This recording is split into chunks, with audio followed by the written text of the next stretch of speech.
So this is Wind Waker Rando Co-op. I'm Woofer, I'm Jacob.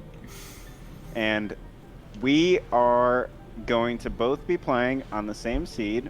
We're going to be sharing information about where all the items are, really checking all of these 158 different locations until we find all of the items that we need to beat the game.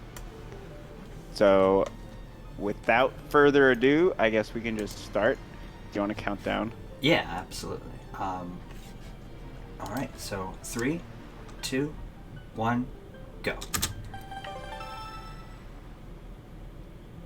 All right, so the first thing we're going to be looking for is what island we're starting on. So this is actually a private oasis. So could you do the Wind Waker dive or whatever to check it? Absolutely. So on the screen there were 5 dungeons that were marked and 1 dungeon that wasn't. Just based on that, we know that Earth Temple is not going to be required. And the other 5 dungeons are going to have Triforce shards. So we're going to need to beat those dungeons and defeat their bosses. So I'm going to be going to Windfall, and Jacob's going to be going to Outset, Diamond Step, and actually on the way they're going to be checking Horseshoe. Double magic at the top. Okay. So I probably won't have to come back for that. I'm just going to keep it. I did do a safety save before in case it was something unnecessary, because sometimes having an unopened chest can be very useful. But with double magic, I think I'm just going to keep that. That makes sense. There's Furor's Pearl and Nehru's Pearl on Tingle. Ooh, nice. Those pearls are going to be required for us to beat the game. So both of us are going to have to end up doing Tingle at some point because the pearls are needed to enter Tower of the Gods. And that's one of the required dungeons.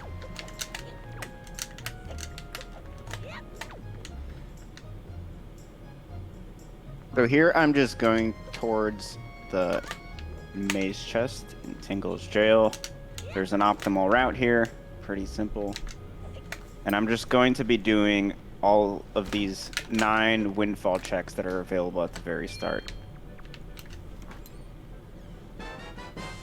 There's actually a sword in here, which is really convenient. So I think it'll make sense for you to go here. Okay. Relatively soon. Yeah, and what I just did there was what they call a roll clip to get inside one of the houses on Outset. Normally you can only open the door to get in there at nighttime, but if you kind of do the roll clip, which is a frame perfect trick, you can kind of go out of bounds inside the house and just backflip up into the loading zone, and it takes you in the house without having to open the door or change it to nighttime. Also, 20 rupee item from Beetle was a Tingle statue.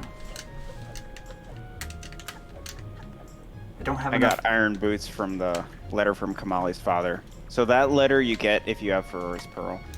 Pretty simple. Just goes into the mailbox.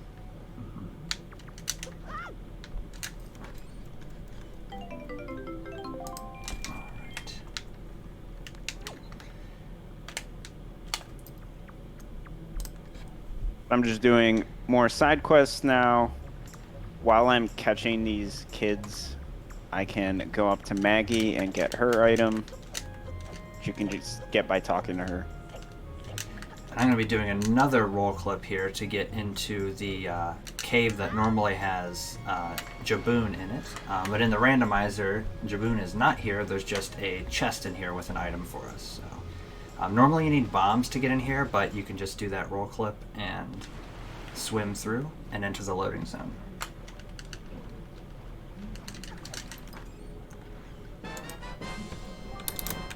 Got a bow on House of Wealth chest. So you might be wondering, as a player of a game like Ocarina of Time Randomizer, aren't glitches cheating? Also, I should not have save warp there. That's kind of funny. Anyways, in Wind Waker Randomizer, we allow pretty much every glitch. The exceptions are barrier skip, Puppet Ganon skip, and then Fairy item duplication, which is already TAS only and probably doesn't even need to be in the rules. But yeah, the cool thing is that we're going to see a glitch called storage later on, which is just going to break the game apart, but not completely. So what I'm doing right now is I'm sailing over to a place called Horseshoe Island, and there's these guys here. They sort of have their own little salvaging boat, and they give you a free item just for talking to them. And they have a Triforce Shard today, which is a required item to beat the game.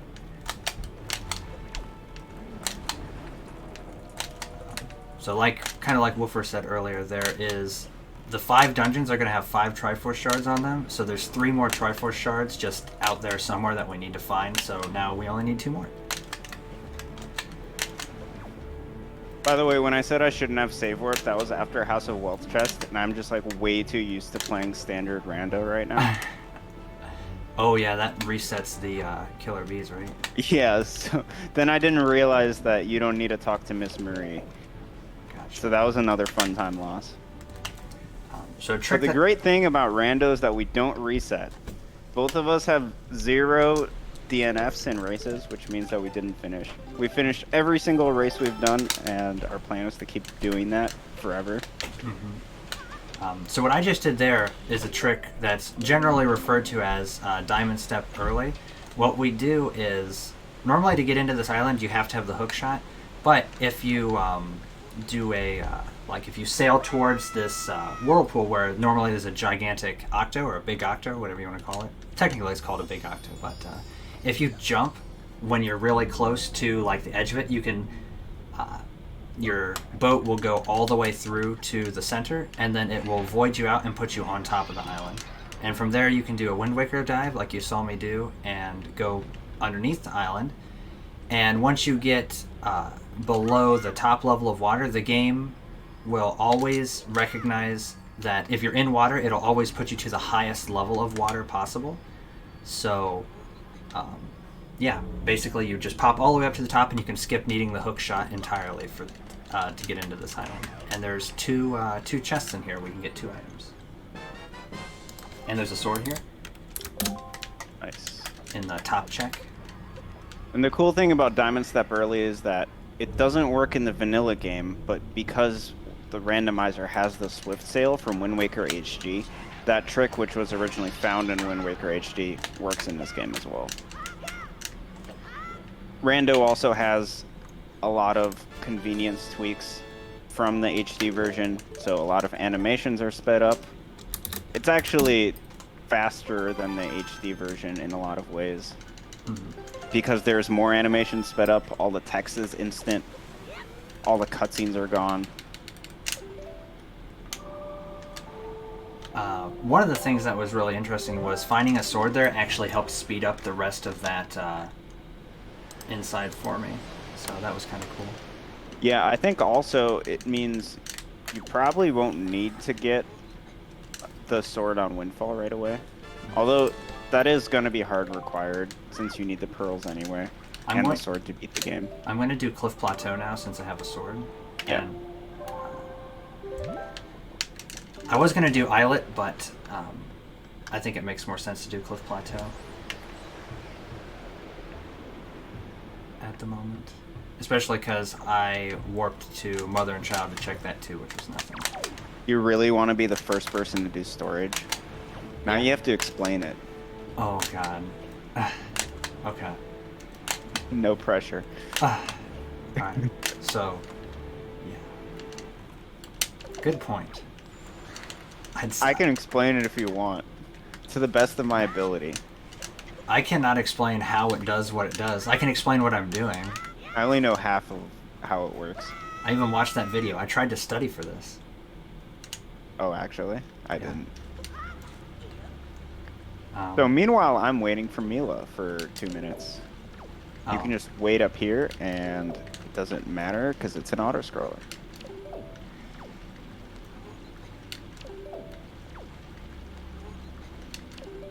I'm trying to get storage, but I'm bad at it now.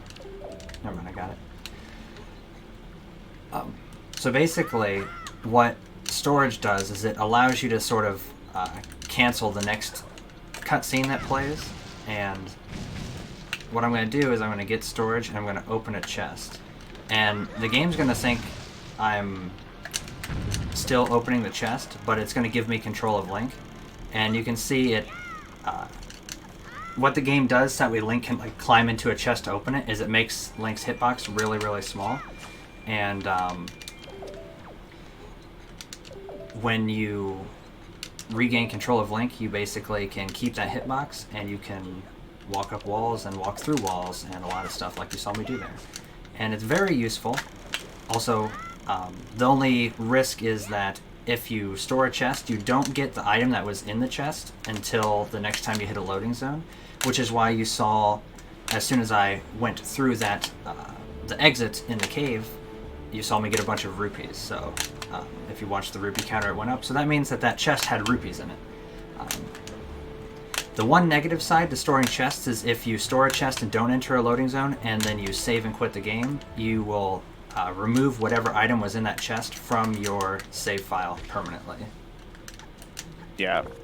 The exception to that loading zone thing is if you store a chest on the Great Sea and you go to a different quadrant, you get that item as soon as you cross the quadrant. Yes. And this is just another chest storage trick. You see me doing there to jump/up here, and I can just sort of get into Bird's Peak without needing to do any sort of flying a seagull around or anything like that. From what I could tell, the top chest was nothing unless it was a letter, so... Yeah, you'll notice us checking our pause menus after storage, trying to figure out what the item is, because most items will show up in the pause menu. Delivery bag letters, however, we can't see until we actually get the delivery bag. And co-op is actually scarier than other formats because we need to know where the items are so that the other person can come back and get it potentially later. Yeah, I don't see... I also checked for Ghost Ship Chart. I don't seem to have that, so, yeah. So I'm going to Mother and Child. Did you already go there? I did, sorry. Okay, well, I have a bottle, so I'm going to get a ferry from there anyway. Okay. I should probably actually get the bow and a couple other things. I'm going to check... I'm going to go to Dragon Roost. Check all 3 chests there. It makes a lot of sense. One other thing that we use, so that way we don't have to remember where all the items are, we have a spreadsheet that we share together, and the only reason I'm mentioning that mostly because I think it's, well, one, I think it's important to the run, but also I wanted to ask you if you wanted me to mark Cliff Plateau Highest Isle as nothing. Since... Yeah, you can just mark that as nothing for now. Okay. We can course correct later. Yeah, so.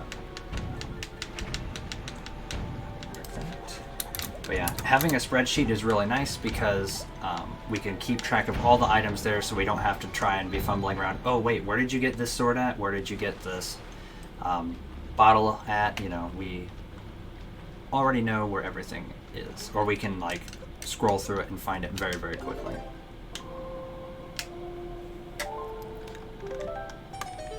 So I'm going to be doing a storage strat here of my own.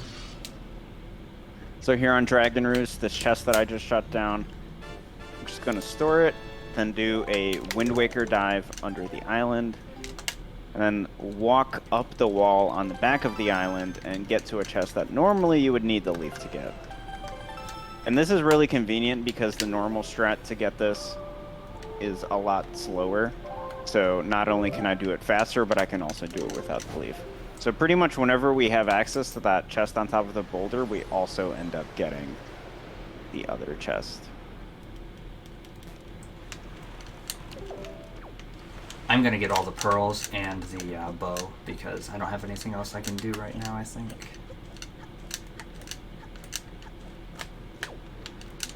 I'm also sure that if you've made it this far in the video, you've noticed me playing as Sans. The randomizer has custom models, which is one of the coolest features. So most players just pick a model and they play with it consistently, which is kind of awesome. Mm-hmm. Also just realized I've not been doing a very good job of keeping up with my tracker. I'm gonna go to Poprin and then Crescent Moon. Okay.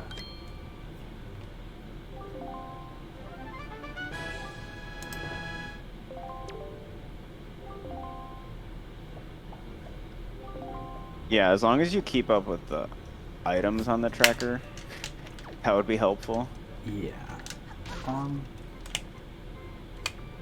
I'm doing better now. I think I've caught myself back up.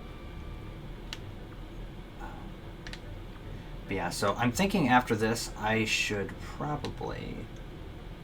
So I got the power bracelets on top of the boulder, which I noticed on the pause menu. That's Oh. actually really convenient because that's going to allow me to get additional checks inside of Paw Print. Did you say there was something on Salvage Core? Yeah, it was a shard. Okay, I should get that. Yeah. Yeah, I'm going to get the bow, and then I'll probably just sail south and check Cyclos. Okay, that works.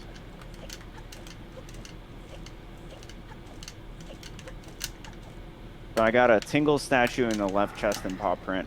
There's actually 5 Tingle statues, and they lead to 1 check on Tingle Island. When you talk to Ankle, who is Tingle's brother.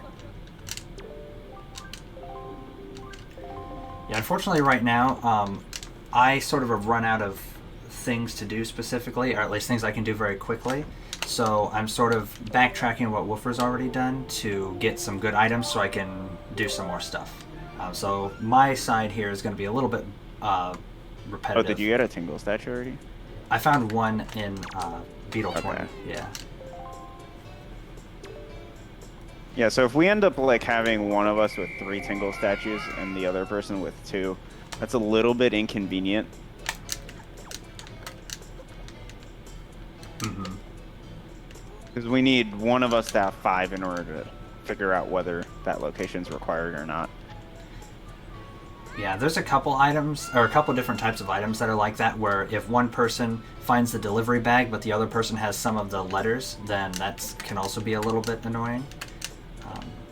So there's... And really our goal is to minimize risk and also just try to save time. So if there's an item that isn't required for one of us, we're going to try to skip it. Yep.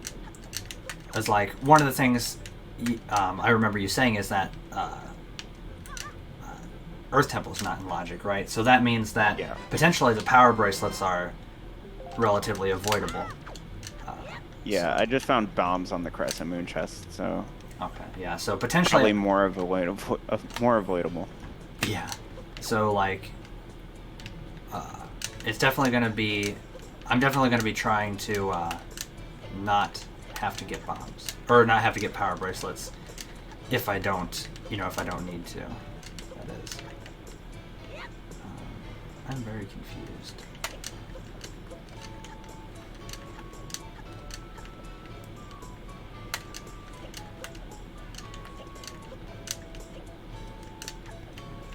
So I'm in this Crescent Moon sub. Here, you just have 1 mini blend that spawns, and once you kill the mini blend, it starts a timer. And then you just have to wait for a minute. So I just chill on this ladder where the mini blends can't hit me. Fun sub.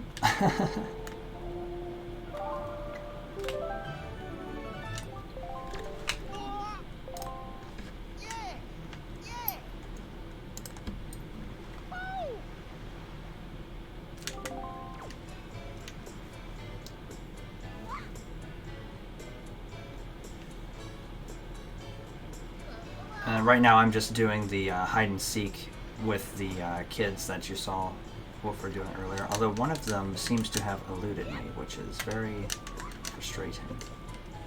The kid ran away forever. Are you serious? Yeah. I'd never seen... How's that possible? It was the one that's... The child has escaped. Yeah. It's over. It was so weird because what I did was...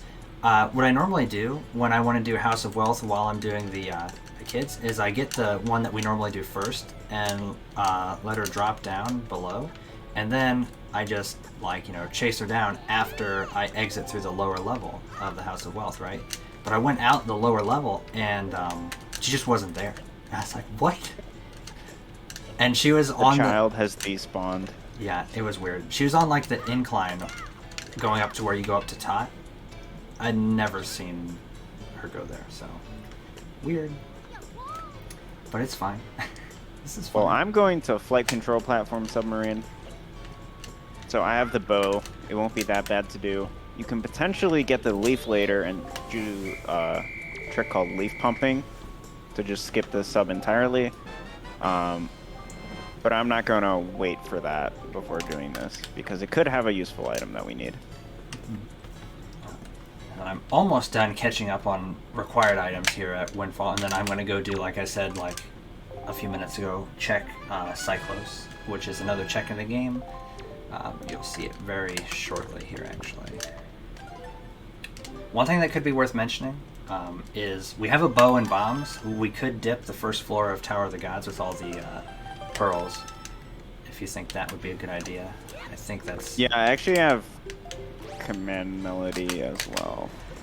Tower of the Gods is one of those dungeons where the first floor of it is really easy to do with not very many items, but to go too much further, you kind of want to have like the leaf and maybe some other stuff too. Just because... You can do Bomb Island, right? Okay. Yes. Yes. Alright. So I found the Skull Hammer in flight control platform sub. Wow. Nice. This is the Cyclos check. There's this big red frog in the middle of this cyclone here, and you just have to shoot him with some arrows. And he's going to give us something. Hopefully something good. Yeah, so I'm just going to go to Bomb Island, do the cave and the submarine here. That Skull Hammer will give us access to part of Forsaken Fortress. We can't clear the entirety of it yet because you need the Master Sword, and according to the randomizer's logic, you need either the leaf or the hook shot. However, we have a way to bypass the logic if we want to and get all those checks. One thing in general with the randomizer is that the logic is entirely glitchless. However, we allow glitches, so we can sometimes go to places where the logic isn't going to place items, but then we can go there early. So the seed will always be beatable by casual players. Mm-hmm. But then we can do it in a different order. That's sometimes more optimal. Yeah. And sometimes less annoying. Yeah, for sure. Some strats that are potentially could be what we would call logically required by the randomizer are usually more, or not usually, but can sometimes be more difficult than just the glitch strats or the sort of speedrun strats that you'll see us doing a lot of the time.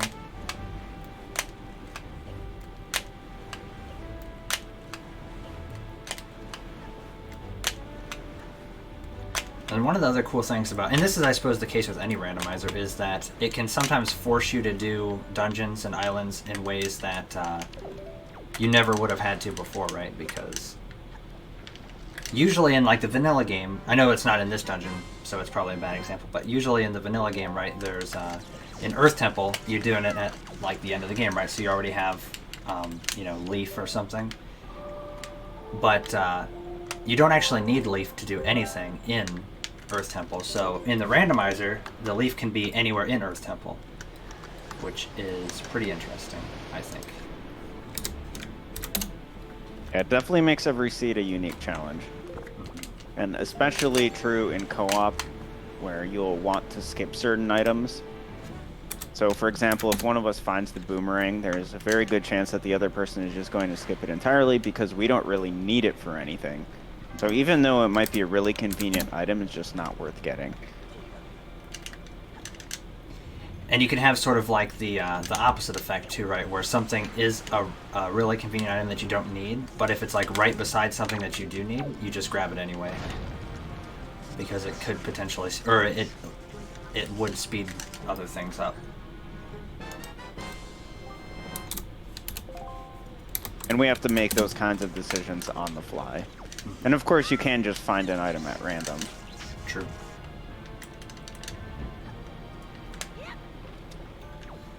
So one of the things I did, I went ahead and just dipped the first floor of Tower of the Gods just sort of as like a safety measure.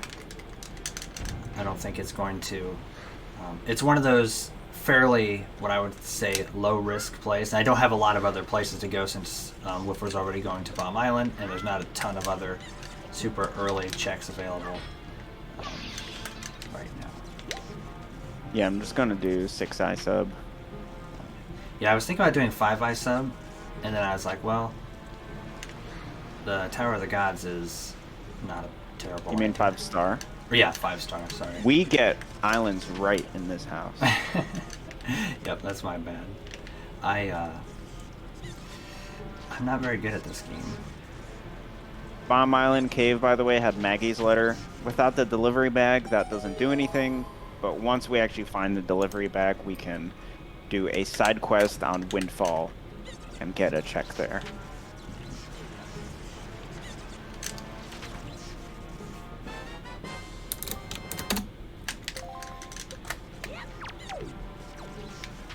This once again a submarine that you could theoretically skip with the leaf, but since we don't have a ton of great places to go to right now, that's gonna have to do for now.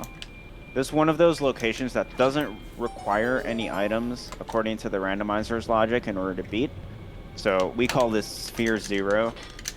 There's basically spheres of progression, where Sphere 1 is you do all the Sphere 0 locations, get all the items there, and see what locations are available. Sphere 2 is all the Sphere 1 locations, and then see what locations are available. So the Sphere 0 locations are where the randomizer places items first, and so they're very likely to have good items. And so we want to get those out of the way relatively early. Tachi floor 1 was kind of a wash, so I'm going to go check 5-star sub. All right. While you're doing 16.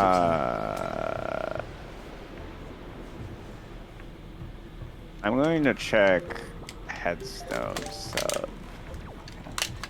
I also feel like I'm not sure how you feel, but I think Actually, I'm just going to go to Diamond Step. An early DRC dip may be imminent without grappling hook. Yeah, changed my mind about Headstone. I'm going to do Diamond Step early and grab your sword. I feel like it makes sense. Yeah.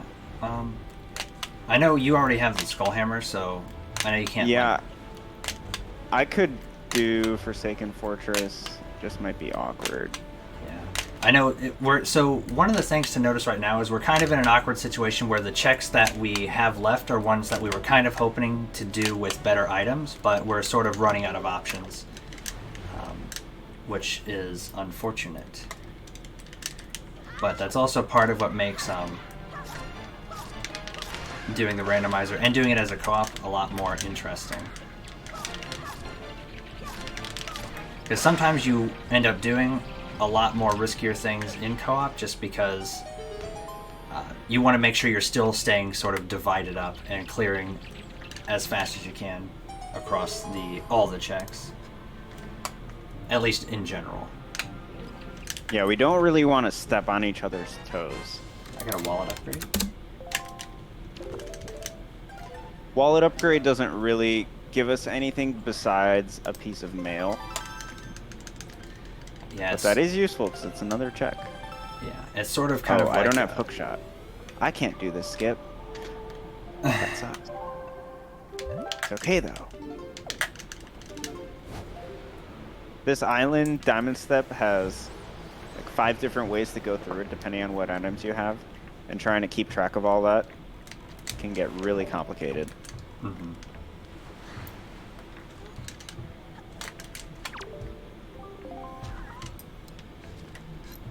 And that's really what makes the randomizer unique from speedruns of the vanilla game. You don't just learn one strategy for a certain island. You have to know every single way to do it that's most optimal depending on what situation you're going to end up in.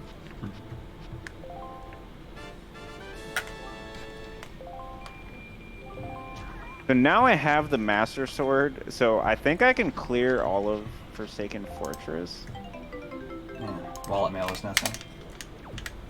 So I guess I'll just go to Forsaken Fortress and hope for the best. I'll probably dip DRC now. I think we're pretty much done in the overworld, right? Except for Angular Peak, unless you think I should check that. I'd say we should just dip DRC. Okay. One of the nice things about, and this is even more true in co-op, is dipping dungeons early, even if you can't full clear them, isn't really that bad because we have a randomizer exclusive feature called Between Dungeon Warp Pods. Which basically means that if we can't finish a dungeon, we can just warp back into it later from a different dungeon and finish it then. And it saves time, especially on dungeons that are really slow to re-enter, like Dragon Roost Cavern. Yeah, Dragon Roost Cavern, Forbidden Woods, and Tower of the Gods are connected by a set of warp pods, and then Forsaken Fortress, Earth Temple, and Wind Temple are connected. So we can take advantage of that to make the entrances a bit easier. I also used another randomizer exclusive feature, which is warping directly to Forsaken Fortress.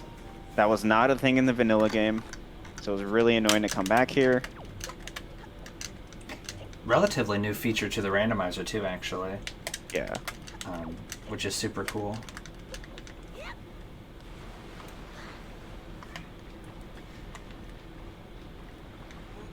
And right now I get to play another fun mini game, sometimes referred to as bomb skip ball, which is because we throw these bombs in these little baskets, kind of like basketball, only with bombs. I did a Wind Waker dive to get into the jail because I have no way to climb ledges. I don't actually know if this was the best route. Now that I think about it, it probably wasn't. But that's fine. We learn. Yeah. It's also like my first time doing this ever in a run. That's never good. No, it's great. It's good for It's all entertainment. part of the fun. Yeah. So I just got the leaf, which is very convenient. That's like one of the best things to find. In at least in Wind Waker.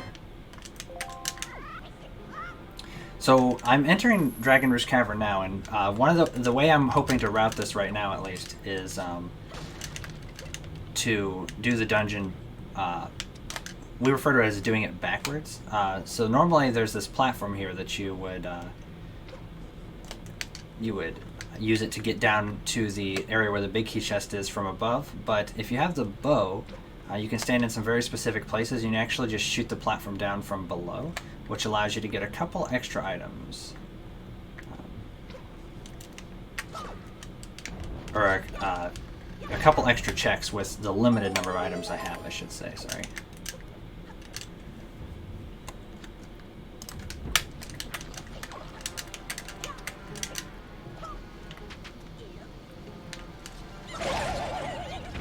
And another thing I'm hoping to find here is a small key, and I did. Because in order to go through the dungeon the fastest way, which would be going through it backwards by shooting down that platform, you're going to want to, you need to find at least one small key, and ideally you find it, especially when I don't have grappling hook, you find it before the basement because you can't access the basement area without grappling hook.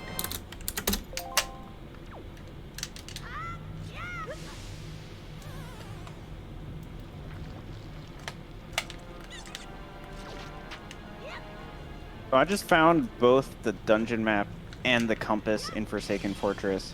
In every dungeon, there's going to be a map and a compass. And if you haven't found them yet and you still have checks left to do, you know that the map and compass are going to be there. But if you do find those, then in this case, I know that Phantom Ganon is going to be required.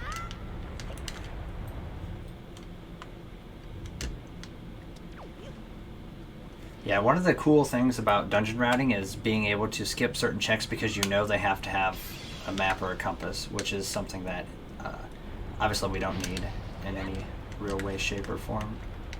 Yeah, and sometimes we can skip small keys or big keys as well, depending on how we route. That's another cool thing about Wind Waker Randomizer allowing glitches.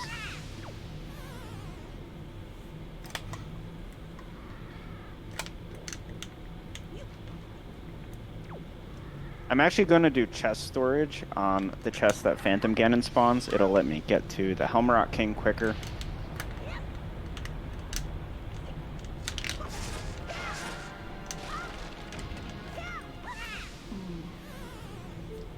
I'm being trolled by this rope bridge room here.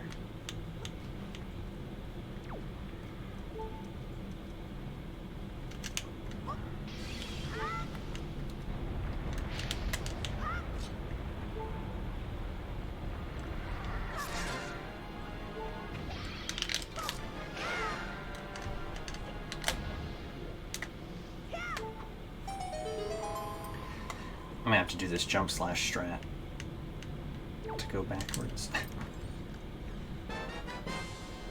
Oh, I found the delivery bag.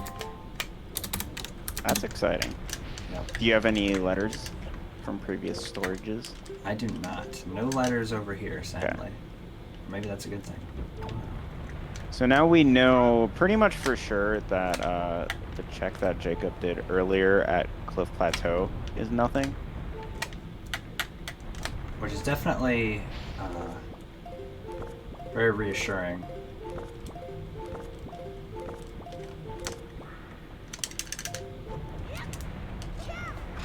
I don't think that I got anything from Phantom Ganon.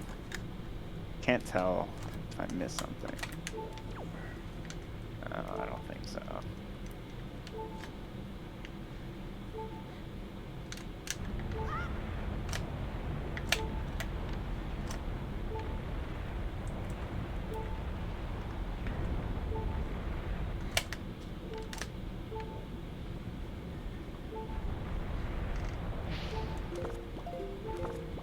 One thing with storage and trying to figure out what item you got, as we get further in the game, there's fewer items left. So it's like fewer things to look for. Mm-hmm.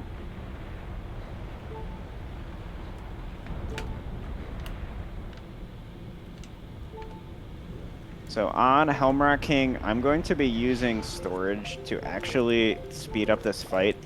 Normally this fight has a ton of RNG in it. Pretty much every single move that Helmrock does is determined by luck in some way. And it's kind of terrible. But if you get storage, you can move during this cutscene and go back down inside the tower. And then if you do a precise setup, you can have the Helmrock King land inside the tower and get stuck, which allows you to do all of your hits right away. And it completely eliminates the luck in the fight. Of course, there are soft locks if you do the setup wrong. And to some extent, the luck at that point does start to matter. So to avoid the soft lock, you kind of need to get lucky if you don't do the setup right. However, if you do it properly, you're just gonna end up with this. Just hit the burb. Yeah, that Helmrock storage strat is a real lifesaver.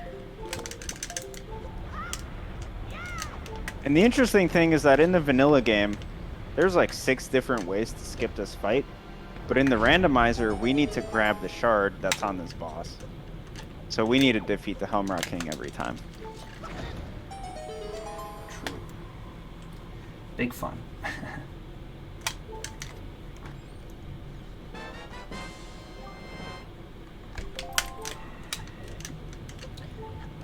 Well, DRC is not going well thus far, at least as far as items go.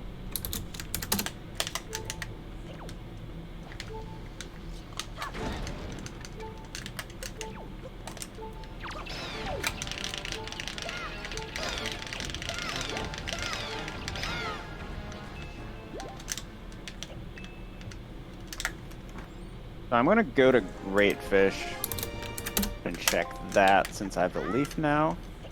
I can skip Islet of Steel because Jacob went there earlier and there was nothing. One thing that I have to keep track of now while I'm going through DRC backwards is how many small keys I find, because it's going to tell me the potential locations of future small keys, which ideally I would want to be able to skip. But there's another one, so I've actually found 3 of the 4 small keys so far, so getting to skip one, not looking great.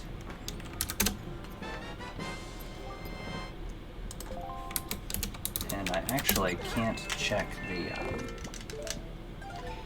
the chest across the lava pit because I don't have the leaf yet, unfortunately. And this is a case where, like, technically, if I had went to Forsaken Fortress a little bit earlier, then Jacob could have had the leaf in Dragon Roost. I'm actually gonna go to Tower of the Gods now, since I can full clear it. That makes sense. But yeah, that was like a case where because we went to the dungeons at the same time and the leaf just happened to end up there, it was a bit too late. And it would definitely be slower to just leave Dragon Roost now and try to come back with the leaf, since re-entering Dragon Roost is pretty slow. Oh no, I messed up. Yeah, right now, I suppose the nice thing is that because of how the logic works in this randomizer, one thing I can say is once I clear all the checks in DRC that aren't locked by the grappling hook, because the grappling hook is the only item you need to like beat the dungeon, apart from bombs for the Tingle statue chest or the Tingle chest. But so the nice thing is that Forbidden Woods is also locked behind grapple. So realistically, I can just clear most of the rest of this dungeon, and then whenever I have the grapple, then I can just go into Forbidden Woods and warp back to this dungeon from there, and then I can finish.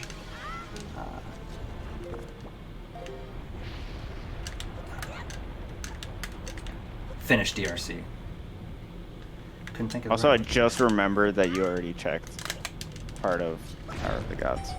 Oh, yeah. It's all dungeon items and small keys. Yeah, I got one small key. Nice. I actually can't even get the checks by the boss because I don't have like hook shot or leaf or grapple or anything. Fire ice arrows. Kinda sad. Sad day to be in DRC. I think you could do Forsaken Fortress after this, get the leaf, and then do Forbidden Woods or something. Unless we find the grapple soon. Yeah. Technically, Wind Temple's in logic for me. But without hookshot.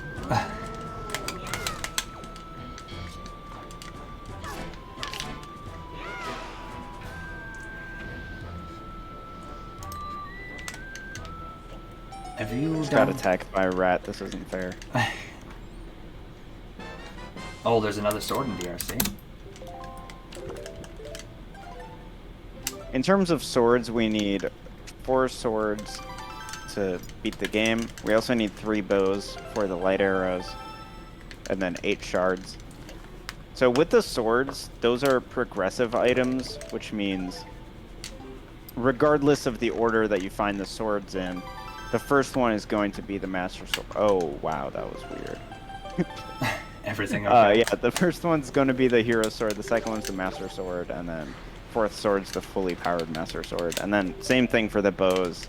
It's the regular bow, then the fire and ice arrows, and then the light arrows.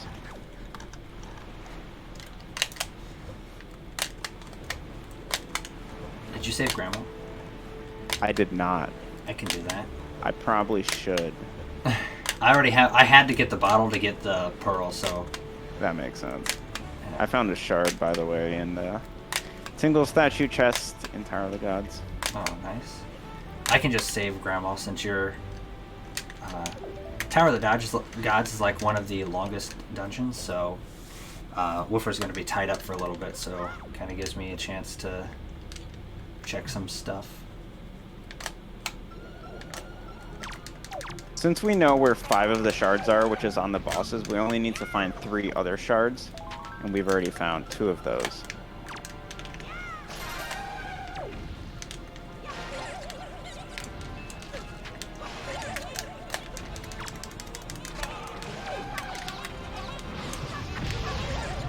One of the things that does make co-op more interesting too than just doing sort of like standard rando by yourself is in like a race type setting when you're sort of skipping convenience items. Like if I save Grandma and it ends up being not required, then I might have the soup, but Woofer probably won't go save Grandma to get soup, so he'll end up beating the game without it to save time.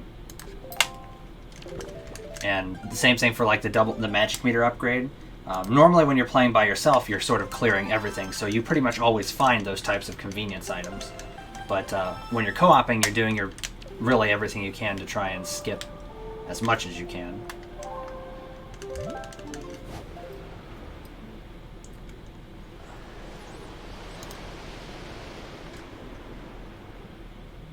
Which is definitely one of the things I like about it. because it makes each seed sort of a little bit different, because sometimes one person gets the convenience item, sometimes it's sort of like split 50-50, and sometimes yes, one or the other, or it can be very interesting. I did find the third Tingle statue in Tower of the Gods, by the way. My second. Gotcha. I actually, when I saw the one that was on the Beetle 20 item, I actually didn't grab it because I didn't have rupees at the time, and I just haven't bought it yet because, you know, doing other stuff. Don't know that I need it.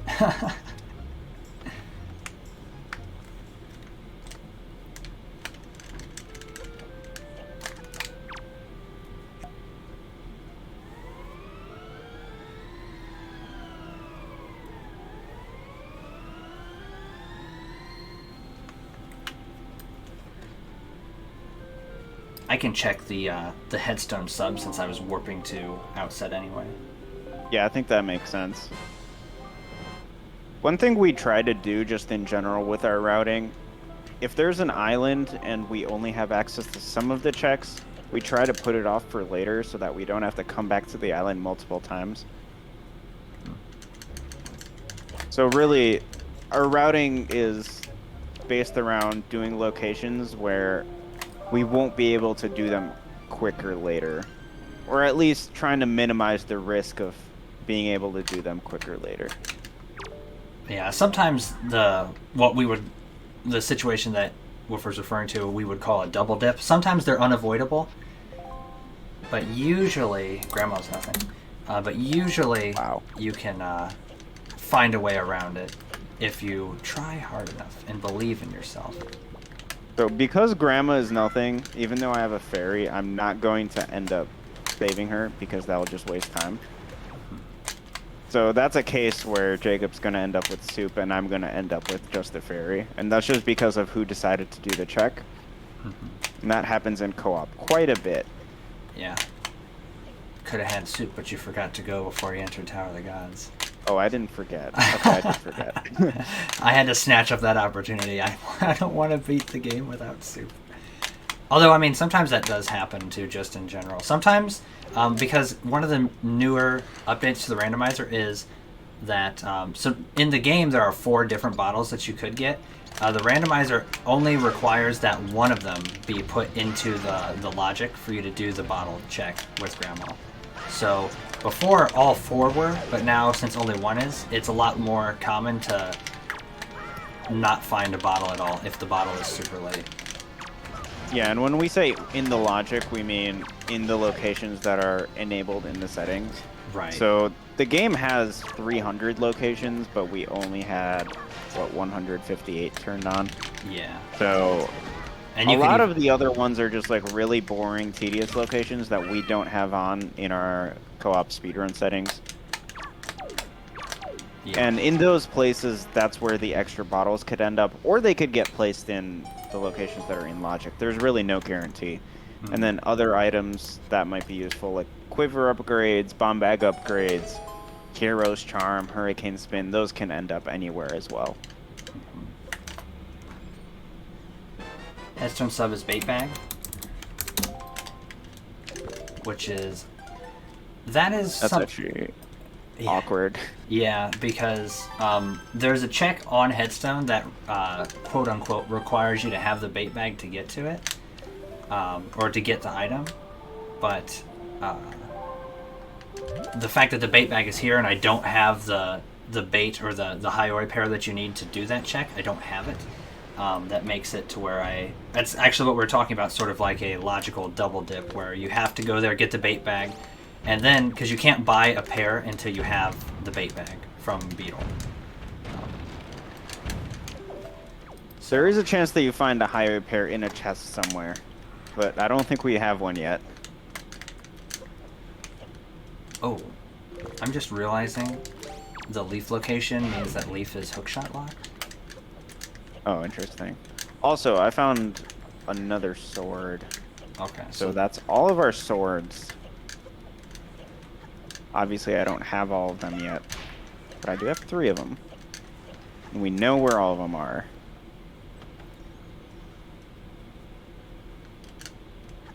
In terms of our go mode, all that we really need left is 1 shard, 2 bows, and then hook shot and grappling hook. Yeah, so 5 items. Also, now I'm realizing one of the things, if like we were talking about before about awkwardness of certain checks, is like I was talking about needing to skip or wanting to potentially skip getting power bracelets because they're probably not required. But since I found the bait bag, there is a bait bag check that does require you to have power bracelets in order to do it. So that creates a very awkward situation. And that's one of those cases where it would have been really good for me to find the bait bag, because then I could have been the one who does that check, and then if it was nothing, then Jacob could have skipped the power bracelets completely. But now either I have to get the bait bag or Jacob has to get the power bracelets. There's really no avoiding it if we want to check what that item is.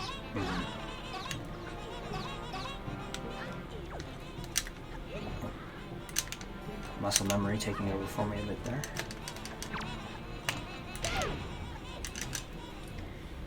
You sort of have this sort of like inclination whenever you're used to clearing everything when you're missing items to clear everything, but I'm in a place where we already know which checks are required, so I don't have to open that check. I didn't actually open it, don't worry. I just almost did. Which check was it? The Bokoblin chest. Oh. Yeah. I decided getting Leaf would be very good for me, so I went to FF, and I was going through to just go through that room to go up to Helmrock, because that is the other faster way to get up there, where you don't have to fight Phantom Cannon, since we know that's not, or we're pretty sure that that's not required. So if Leaf is hookshot locked, then that means the hookshot cannot be behind the Leaf. Right. Which actually eliminates quite a few locations if we're going to be looking for the hookshot. Now, obviously, those locations could have other required items, like our bows or the last shard. But if we want to find the hookshot so that we can beat Wind Temple, then we're not going to be looking in Forbidden Woods, for example. Or even in Wind Temple itself. Well, there is one check. True. But, and I hope I'm not foreshadowing here. That check, and obviously this is sort of like a selection bias, but in previous co-ops we've done both in races and just sort of for fun. It seems like that first check, and I shouldn't say it seems like, but we've been burned by that check before, which makes it, which you just have to tell yourself, you know, that's just getting unlucky or whatever, however you're going to word it. But when you have that sort of past experience, it definitely pops up into your brain when it's a possibility.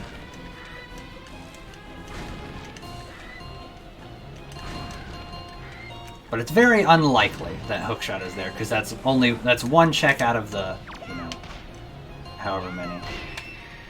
In fact, and then the other thing is that Wind Temple has a bunch of item requirements, so just in general it's going to have slightly fewer items than most of the other locations.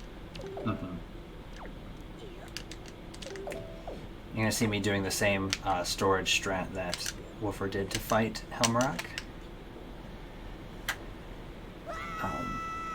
So now the thing that's interesting is, like you were saying, it might be a good idea for me. So what makes it tough for us now, right, is clearing the rest of DRC that without the non-grapple lock check wouldn't be a bad idea, because it could all be in logic right now since we do have the Leaf. Even though I couldn't do it the first time I was there. But the negative side is that we know that the grappling hook can't be in Forbidden Woods, right? So I'd either have to go back into DRC the normal way, or go back into it through Forbidden Woods to check when I don't have grappling hook yet, and I can't beat DRC yet. But also, because we have the Leaf now, and we knew it was in a, quote, in logic location at the time, the grappling hook could potentially be in DRC still. Yeah, and when we say DRC, we mean Dragon Roost Cavern. Right. Lava Dungeon. Yeah. Yeah, I should probably not use as many abbreviations, should I? I think it's fine, as long as we clarify. Yeah. So now I need to know where to go next. We haven't checked Angular Peak, right? Right. And then also Horseshoe. Mm-hmm. I think those are the only overworld locations I have left. Have you done the Big Pig yet, or are you doing that later? I haven't gotten power bracelets, so I can do that.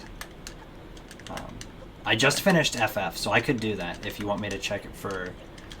Because since I had to warp away from Headstone anyway, I figured warping to FF and getting my leaf wouldn't be a bad play. But I can go grab power bracelets and check Big Pig. Yeah. I think it makes sense for us to finish up the overworld before we do any more dungeons. So I could technically go into Dragon Roost or Wind Temple. I'm wary of doing that before we get the grappling hook or the hook shot. Because it's just really awkward. Yeah, and one of the things, so you'll see, and you probably saw, we'll forget it, but he got the boomerang, so that means that it would, in theory, be better for him to do Forbidden Woods, because he'll be able to do it faster. But also,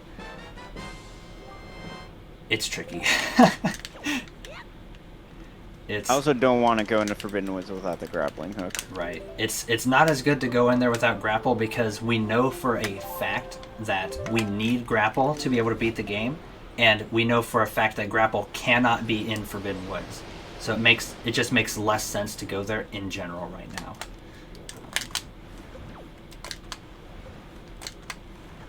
And I am checking the Big Pig, and I'll also check Top of Headstone immediately after. Okay. I can do Angular Peak and Horseshoe. Unless I find something here. Okay.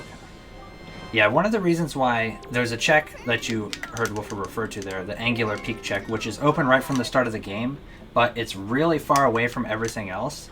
And there's another check there that requires a couple of items. And since it's so far away, ideally you want to do it with... You want to be able to do both of them together, and that's why we sort of haven't gone there yet, despite having access to it from the very beginning of the game. Yeah, in order to do that Angular Cave check, which is the other one that's there, we need the Mirror Shield, and neither of us has found it yet. Mm-hmm. The Mirror Shield in this seed is only useful for that one check because the Earth Temple is not in Logic. I broke a box! Oh no. Uh-oh. This is incredibly cringe. Oh, are you doing hop across? Yeah, I might. I don't know what to do. You have leaf, right? Oh, wait. Never mind. I'm done. I don't have fire arrows. Enter and re-exit the room. Oh, so sad. That was so close. So one thing you're going to see me do here is called a trick we call Yeet the Pig. Basically, by dropping the pig between the, I guess the term they use, it's an actor, right? The character that's standing there, the guy. Yeah. You put the pig, if you drop the pig between the actor and the fence, and then pick it up relatively quickly, it'll skew the pig in Link's hands, so when you throw it, it goes like really, really crazy far away. Pig is a Tingle statue, so... That's 4 that we know of. Yeah, so that's kind of awkward now. Oh, I found a high pair. Nice. that we were talking about before. Yeah. So the awkward thing now is I have 2 Tingle statues, and Woofer has 2 Tingle statues, which is... Until we find the 5th one, it's not a problem. That's true. How bad can it be? Probably shouldn't have said that. Yeah, another thing to think about too is, I did find the delivery bag, and I know you found Maggie's letter in Bomb Island Cave, which is another one of those things to where it'd be kind of rough for me to have to go do that, because it's a really slow check, but also it doesn't really make a lot of sense for Woofer to go into DRC to get the delivery bag. I'm pretty sure that's where I found that, right? Yeah. Yeah.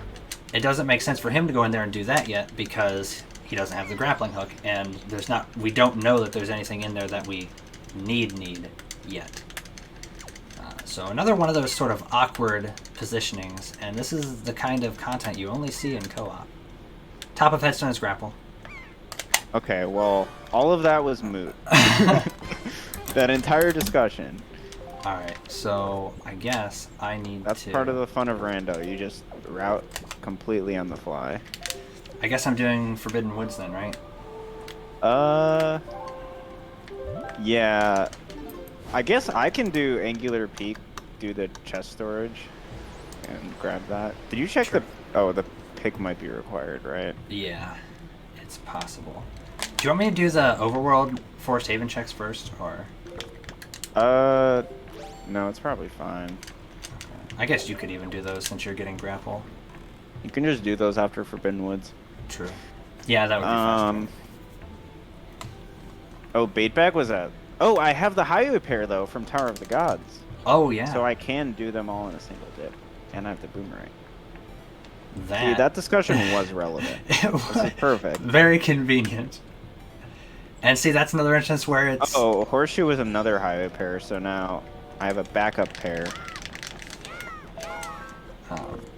So I get to do Forbidden Woods the fun way, which is the way where I don't have boomerang, so... Arrow management is going to be critical for me.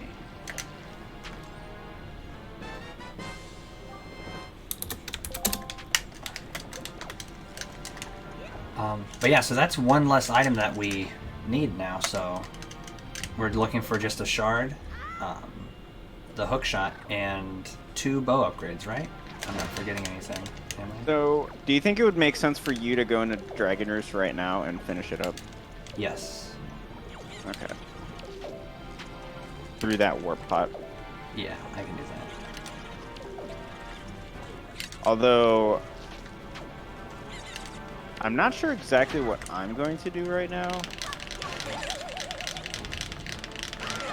I think I can catch up with you on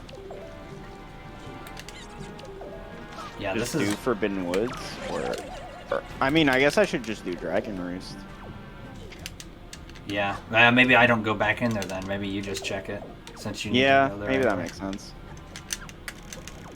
Alright, I'm going to be doing it. And then hopefully I can get through that quickly enough so that I go through the other checks before you leave. Yeah, that works for Forbidden me. Woods. Guess we'll see. True. That's the hope. The fond hope. You're going to see me doing another chest storage strat here to get up to the top here. The nice thing now is the chest storage isn't going to...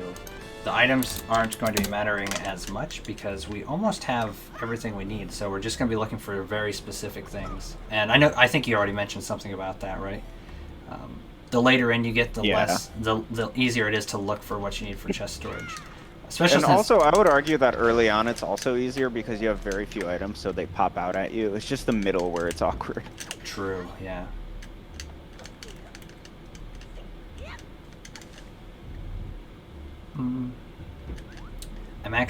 Usually, I'm going to do this chest storage not the way I normally do. That's scary. Yeah, well, I mostly just don't want to not know which item I stored from which check. You know what I mean? Yeah. So normally when you're playing by yourself, it doesn't really matter what check you got an item from because you have the item. So you can store multiple chests in a row and then just get the item later, get all the items at once, and then you're like, okay, I have them. But since we kind of really want to know what specific chests have what specific items in it, to make it faster for the other person when they go through that dungeon, we need to be extra meticulous.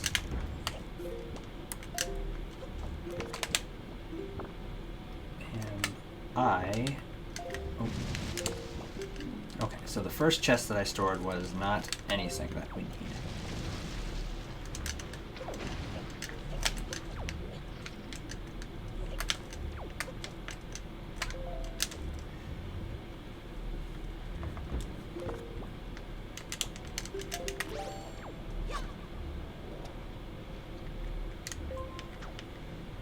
And what I'm going to be using this chest storage for is to sort of run up these walls, and I'm going to skip needing to use the small key to get to the small key area in Forbidden Woods.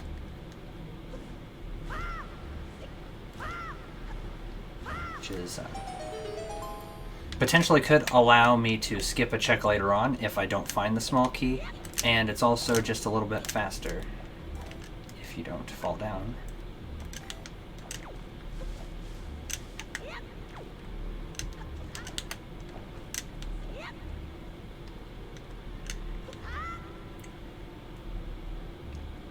So my strategy here for Dragon Roost is going to be finding a...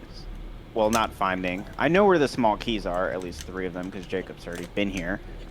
My goal is to pick the fastest one, get that, and also get the sword that's in here on the mini-boss, get the delivery bag so that I can check Maggie's letter and note to Mom, and then finish up on the checks that we don't know yet.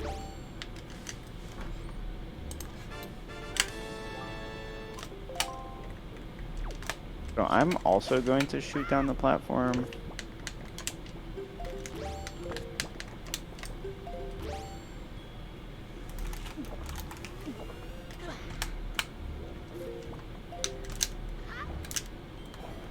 This is one of those things that's like not a glitch, but also not in the randomizer's logic, because it's something a casual player would never do. But really convenient because it speeds up the dungeon quite a bit. One of the things that I just found very interesting, the hole in tree check is the big key. So a lot of times that's a chest that we store to be able to skip the big key potentially. And it's just sort of funny that it ended up being the big key this time.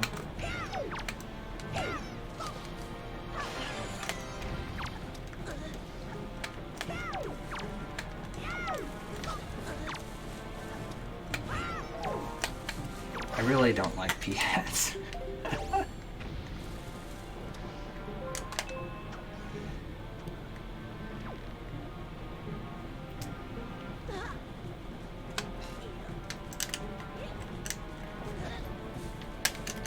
Yeah, I really don't like pea-hats.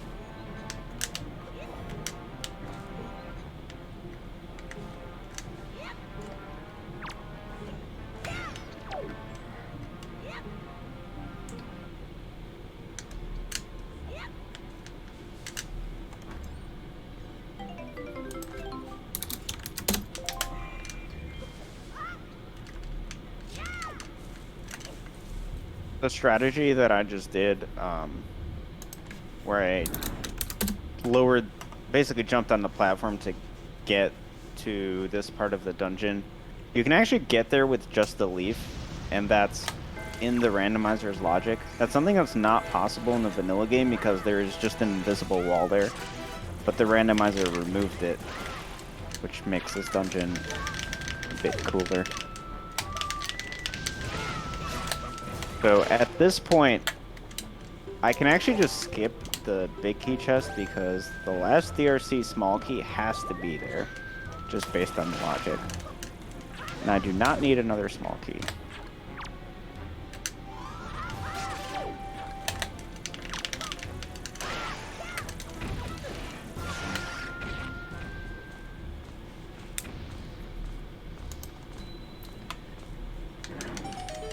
It's always really satisfying when you get to skip a check because you know it can't be anything. You're not gambling it and you're not risking anything. You have absolute certainty because you can understand the logic. Yeah, I love not playing the game.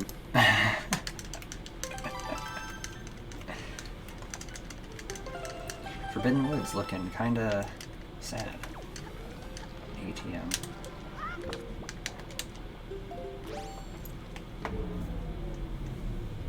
So here I'm going to get to do a pretty neat route where I go through a different part of Dragon Roost Cavern backwards. You get to do it the fun way. The way that I like to do it. I'm just going to do this rope bridge, then the mini boss. Oh, I fell down. Awkward.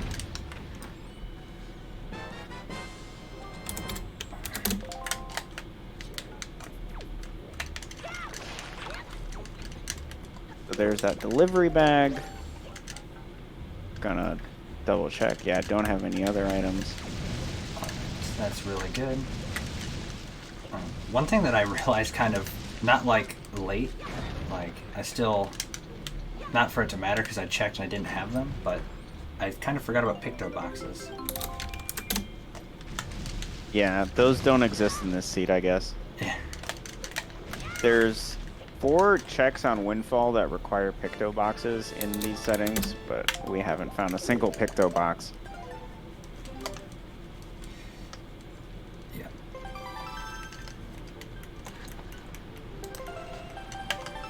Which part of the problem is sometimes when things like that happen, it makes me like keep checking my pause menu because I'm like, it feels really weird to be this deep into a seed and not having something like that that could potentially be required. So it kind of makes, at least me personally, it makes me a little nervous. Like, did I just not realize that I have it? It's a neat trick that you see me doing there. We call that a ledge clip, where you can drop a bomb and you push Link off the bomb to clip into the wall and you can go out of bounds. Although I also kind of clipped back in there, so I'm going to have to do that again, unfortunately. Very sad because I got it first try and then... Unfortunate. But the reason I have to do this is because normally to get to the basement you would use the boomerang to cut down that big flower in the middle there. But I do not have the boomerang, so... Just going to be a little more careful this time so I don't have anything silly happen. So here, these 2 chests, Jacob didn't get to check either of these earlier. One of these is the telescope, that's fun. The other one I'm going to have to use for chest storage in order to skip the big key. We know that the big key is in the pot room chest earlier in the dungeon, but I didn't really want to get that because it's slow. So I'm just going to do this usually easy big key skip. This Magtail decided to hang out with me. One thing I need to mention to you real quick. I did not have boomerang or hookshot. I cannot check the big key chest. Unless I do chest storage and death warp, but I think that's not what we probably would want me to do. Let's just gamble it. Yeah, I could check it at the end of Tot G if I wait and do that until we find hookshot, which it looks like I probably could. And I did don't know find if there's anything in the left chest. I did find all the dungeon items too, so it's not a dungeon item. Did you find all the dungeon items in Dragon Roost? I am not sure. Well, it wasn't a dungeon item, so actually that's a dumb question. I'm just gonna assume this is nothing. I don't see anything. I could get that when going through Forbidden Woods, but also Leaf was like weirdly late. Leaf is after hookshot, right? So... Yeah, and we haven't found the hookshot yet. So I have a feeling that those checks are probably empty. I feel like we can just skip them for now. Yeah, I mean, the entire dungeon has been empty so far.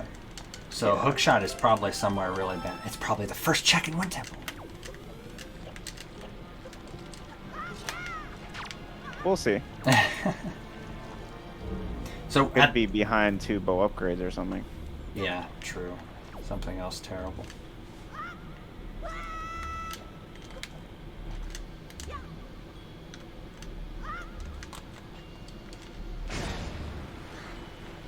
We still need to check the Needle Rock chest, right? Yes, the bait bag one. And also Zunari and Maggie's letter. Oh man, yeah, I forgot about and Zunari. Paw Print.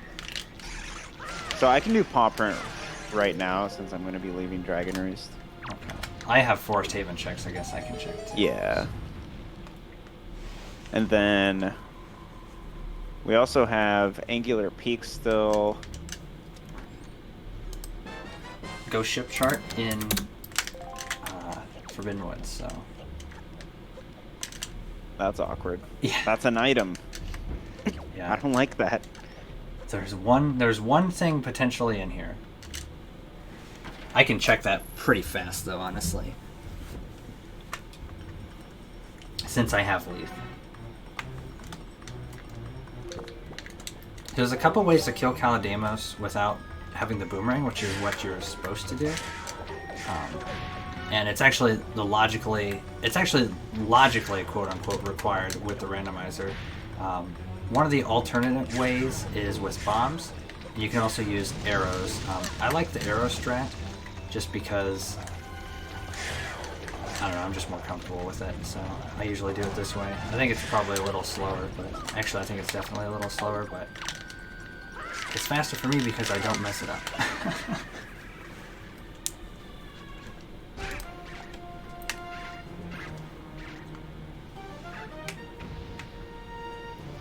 And realistically, since you didn't find anything else in DRC, I'll probably just wait and warp back there in Tower of the Gods. Since there's no reason for me to go back there yet, when there's other stuff I could clear. Yeah. What are you doing now? Forest Haven checks. Okay. What are my letters?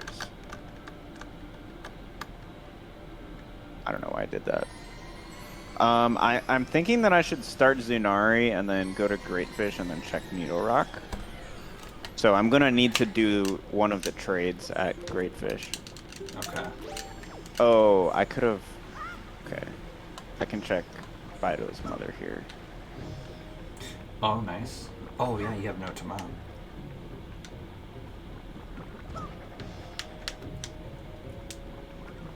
Yeah, when you get to this point, a lot of times you start to kind of realize that some of those sort of like one-off things that you're trying to avoid the other person having to get is probably the thing that's like blocking everything for you. Or at least, I shouldn't say everything because we're only missing a few items, and then it's just going to be sort of like the backtracking to finish the dungeons the other person says, oh, I found Fire Ice. Where was that? On top of the tree branch. Okay. In Forest Haven. So now it's probably ideal, or now I would say our plan would generally be in this type of situation for me to start prioritizing Fire and Ice checks. Because I can do those. Yeah. And then we're not going to end up running out of checks for one person or something like that. Mm-hmm.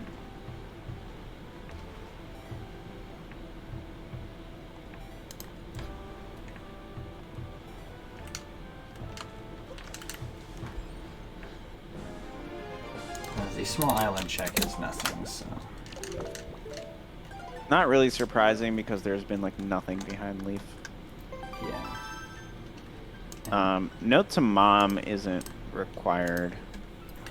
Okay, cool. That's good.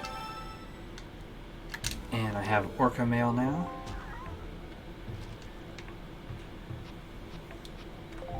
Which is nothing, unless you'd like a quiver upgrade. Actually, that might be something you want to... I have one.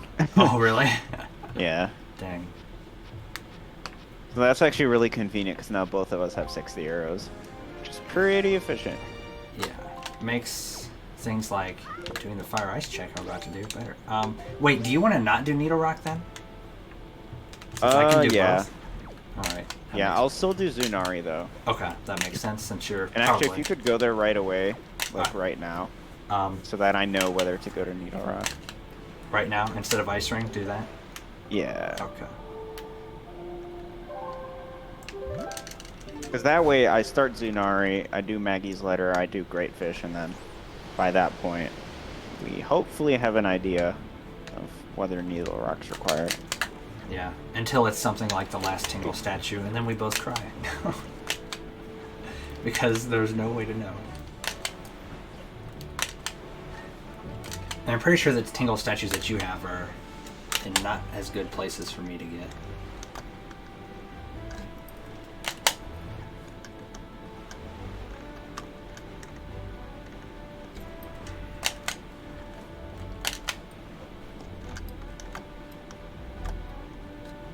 Yeah, one of them's in Tower of the Gods. Yikes. That's okay though, right? Ankle's probably nothing. Yeah. That is one of the things that's sort of interesting about a check that is locked by 5 items like that don't actually do anything. And that's that it's sort of, in a co-op sense, it makes you sort of have to spread out to be able to do that check. It's almost like it's its own little adventure. So Maggie's letter isn't required either. Okay. No Bomb Island for me.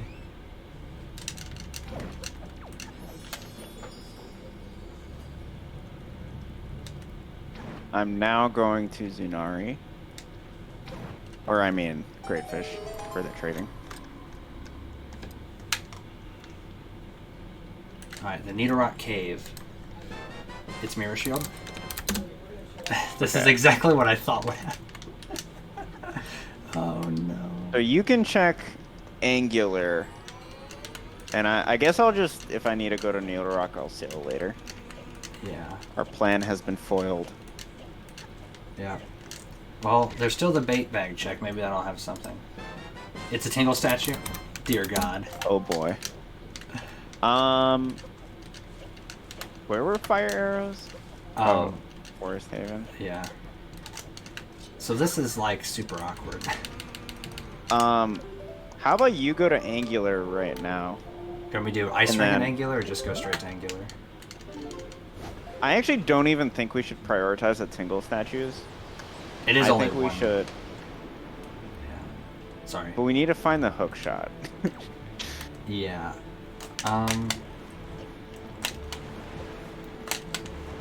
Yeah, and Hookshot can be fire ice locked because of where Grappling Hook was, because that's where the other bow was, and Bait Bag being... Grapple being behind Bait Bag. Ugh, yikes. Brain hurt. Wait, what? I didn't Oh god. Maybe Everything that's a okay? little cringe. Uh-oh. I distracted myself and didn't trade for the second flower, and then I talked to Zunari and he was like, "Hey bro, you want to buy sea flower?" Oh no. It's okay, I'm intentionally wasting time to give us more time to think. Very important in co-op sometimes. There's actually Picked a up, good picked up. chance that, like, oh really? Ice Ring. There's a good chance that, depending on like when we find our last item, that my mistake here will lose no time. Mhm. But Yeah. we'll see. It's one of those deals to where as long as... It depends on like who finds the last item, in theory. Yeah.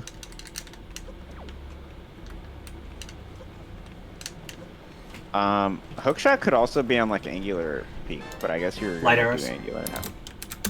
Okay. So Ice Ring is kind of loaded. So now we're just looking for one more shard and the hookshot. We know the hookshot cannot. Well, we already checked Forbidden Woods, but it can't be anything that's locked behind Leaf. So it can really only be the first check of Wind Temple.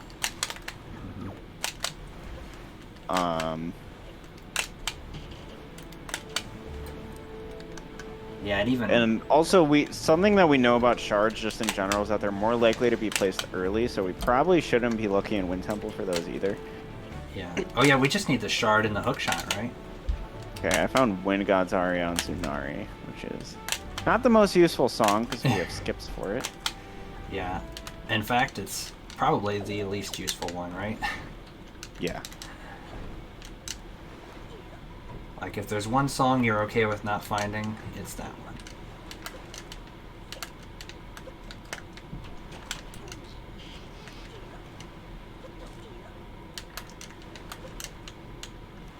So I'm at Angular now, the check we were talking about. Oh, I've never seen that happen before. Yikes.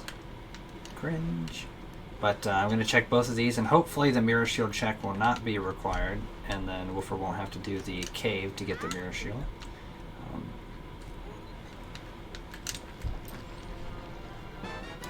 Oh, the peak is nothing. Okay, so we didn't get burned by that. It's quite a relief. Yeah. now the cave. And then I should probably do Picto Box checks after this.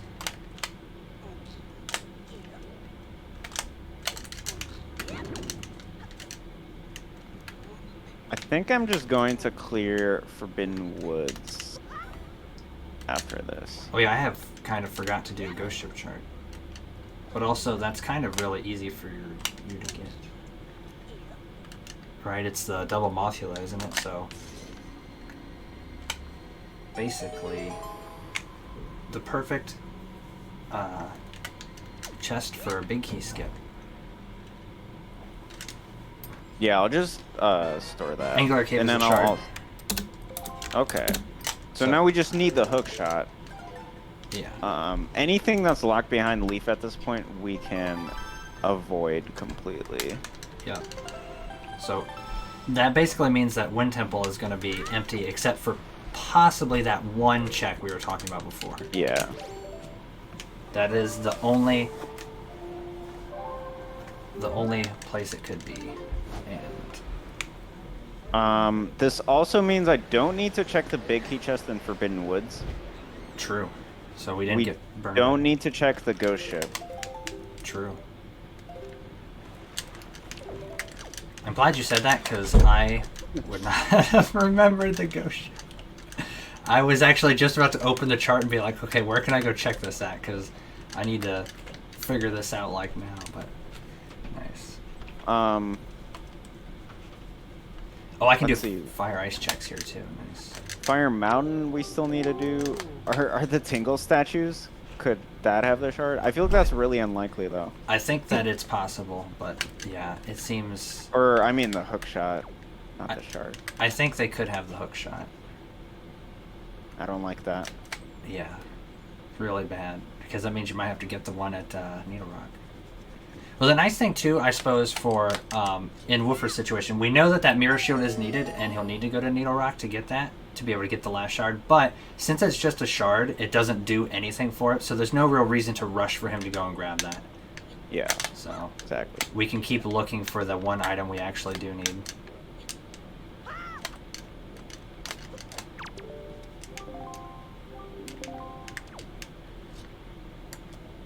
So I can actually just open the hole in tree chest. True. Yeah. And just get the big key here. True, true.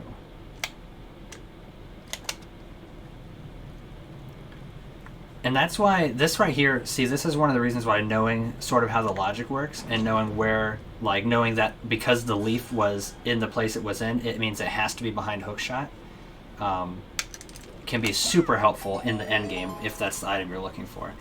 Usually that kind of stuff doesn't happen a ton, but when it does happen, it can be really nice.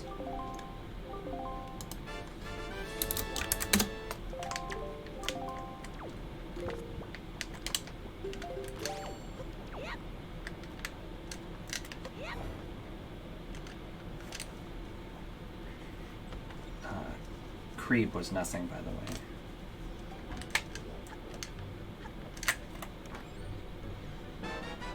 Found hookshot. Lenzo, left chest. Okay. So we're So done. at this point, we know where everything is, and we just need to catch up on each other's items. Yeah. So, oh, sorry. luckily the Tingle statues were not a problem, so even though we didn't both get them, we didn't really prioritize them either because they were so late, and that just would have been a huge time loss.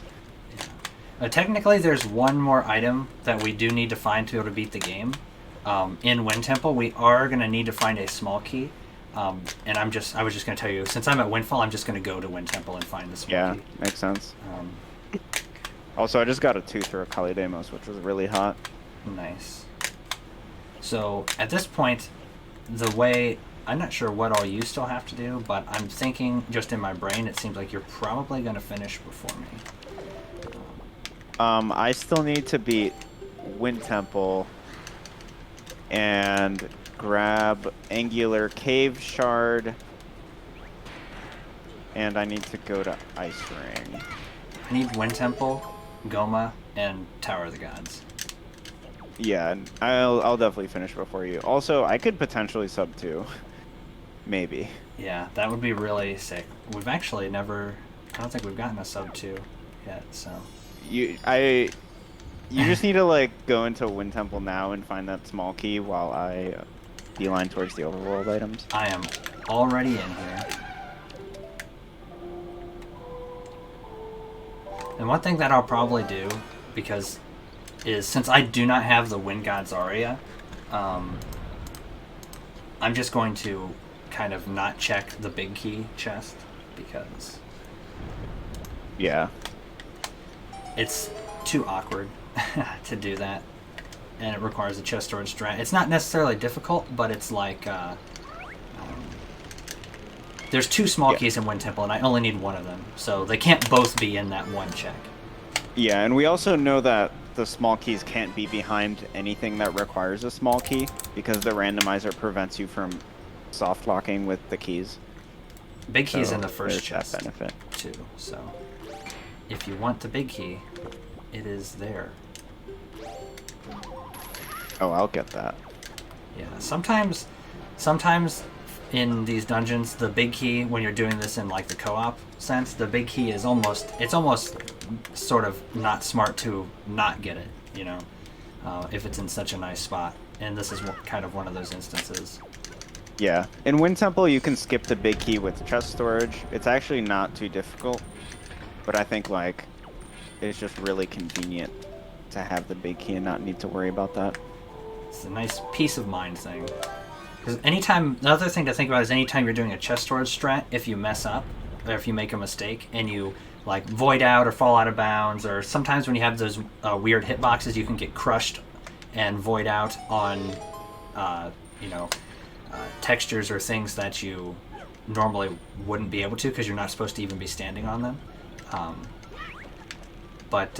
And if that happens, you lose the chest storage, so then you're kind of, Oh no! stuck.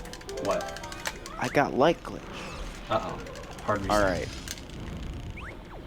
So, this actually kind of sucks. Basically, this glitch tends to happen where the game runs out of memory. And your whole... Oh god. Don't look at my illegal content. I need this to boot to the homebrew menu. I forgot for a second there about Tingle Statue Chest in One Temple because it's so terrible. But yeah, basically the game runs out of memory and the graphics break and the whole game gets blurry. This can cause random crashes. I think it actually causes a crash with the Picto box. I don't remember... Yeah, you just said it was like Lenzo left chest, so yeah, probably wouldn't have mattered.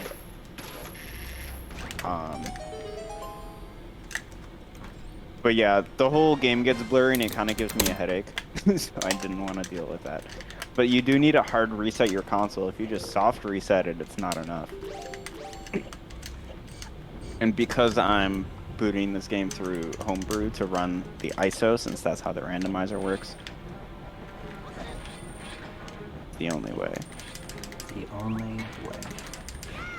But yeah, now my game's fixed. One thing that I suppose is worth mentioning that we might have done in sort of like another situation is that there is a skip to get into Lenzo's that requires you to not have the Picto box.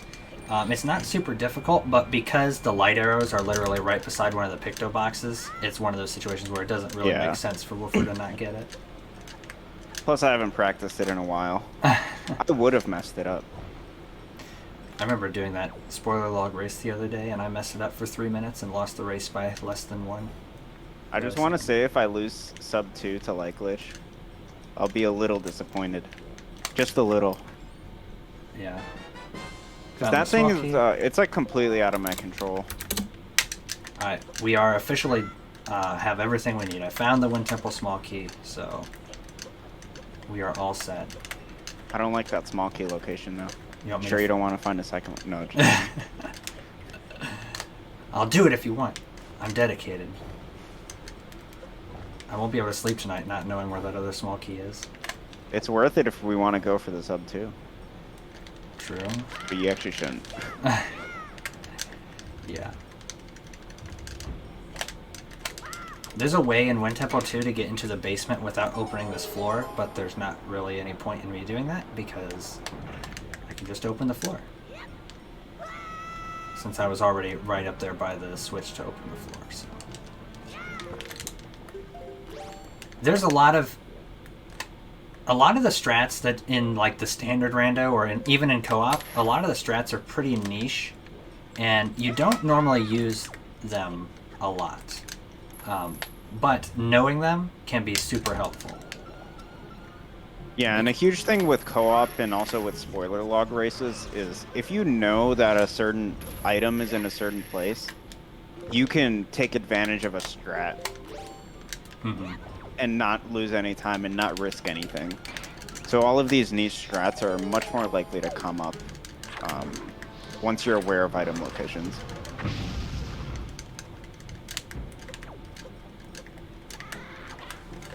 Yeah, anytime you have chest storage and you need it for like one check or another check and you're going to like go through a room, but if there's another chest in that room, you don't want to just leave that chest, and if you try to open it, then, you know, you'll lose the chest storage. So, but if you know that that check is already empty in like a co-op or in a spoiler log sense, it doesn't matter. You can just leave it there. You're not risking anything. And that makes it pretty cool.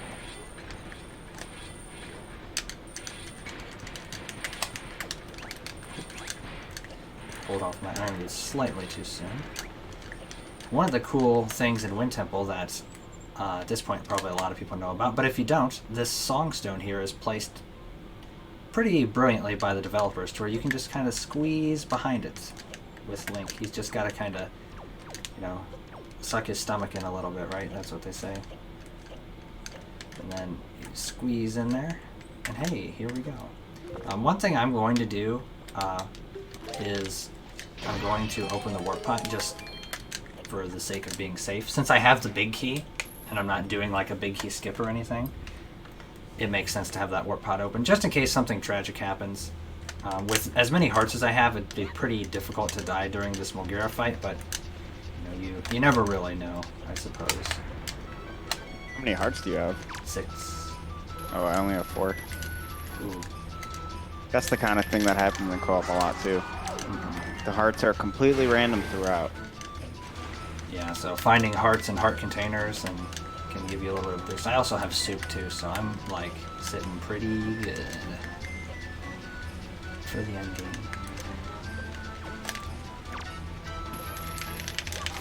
The reason I find the soup thing so funny is it always feels like to me whenever we do co-ops is that I am always the one that doesn't get to get soup. But that might just be sort of like a selection bias. Maybe it's because that's the only ones I remember. It might just be me actually prioritizing it more. Oh, because you don't want to go with And this time I just forgot. I got lucky. I think actually what happens is, since I do Windfall first, I usually get more items early on, which is a little unfair. Yeah. But too bad. It's okay. So I'm more likely to get the bottle early on, and then I ended up going towards soup. Yeah,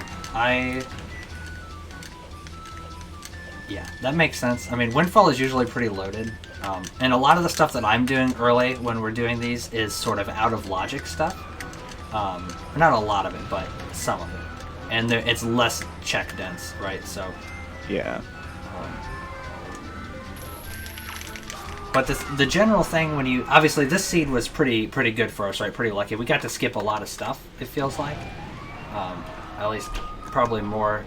Maybe not more than usual, but a decent amount. I do think a lot of that was us just being pretty smart with not prioritizing the leaf checks and the Wind Temple checks too much, knowing that the leaf was so deep in the seed.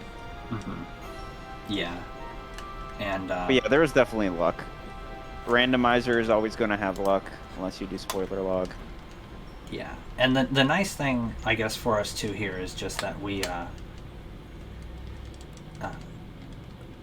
getting to skip so many checks, but at the same time, most of the time we still cleared like probably close to 90% of the seed, maybe even more than that actually. So the general assumption you should go into a lot of these types of seeds knowing is that you'll probably check everything, but also it makes sense on average if you leave the slower things sort of for last, then you're going to save yourself a little bit of headache. I think I just need the shard in Tower of the Gods and then kill Goma.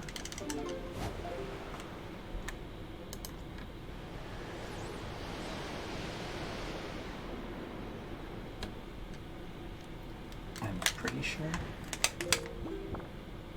Yeah, that sounds right. And the sword in Tower of the Gods. Meanwhile, all I need is Wind Temple. I don't know how long a go mode Wind Temple takes. When you know where the small key and the big key are, it shouldn't be too long.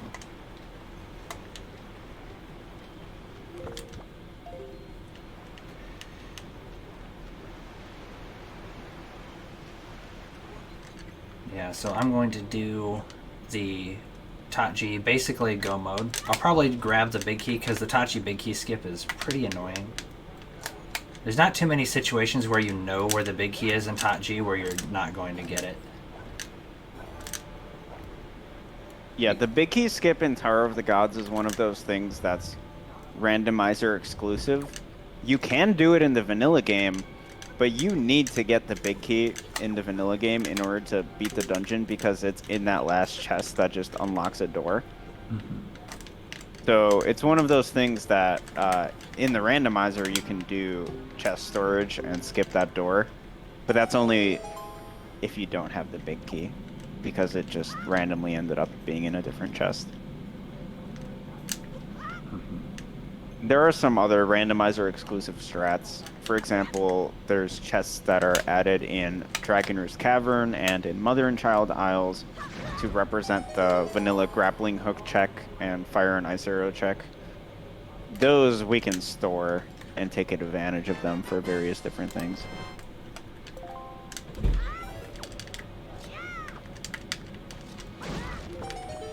Yeah, it's always really it's always really interesting.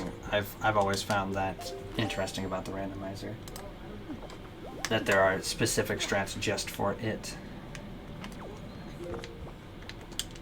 It almost makes it feel kind of like its own game in a sense. It's got a lot of... Yeah, I definitely think of it as its own game. It's like Wind Waker, the definitive edition. A lot of the good stuff from HD, a lot of the good stuff from SD. 10 out of 10.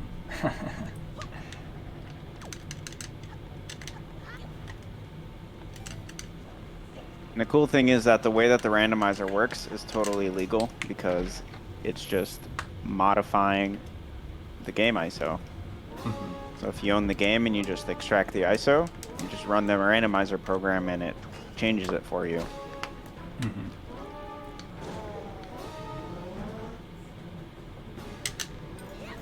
I actually think I'm going to be pretty close to the 2-hour mark. I already had half of Tachi done. I had the small key. I just need to get the, do the Tachi stuff, get the sword, and kill Godin. I definitely can't get sub 2, but I'm going to be like... God. Yeah. He's choking sub 2. Oh, okay. This is so bad. Cringe. Oh, I don't have Leaf equipped. I'm like... You're the one that's... Please do not watch my cringe compilation. Also, that's the 4th time that we've said cringe during this run. I've been counting. Oh, God. Isn't that kind of cringe? Yes, that's number 5. Oh, damn it.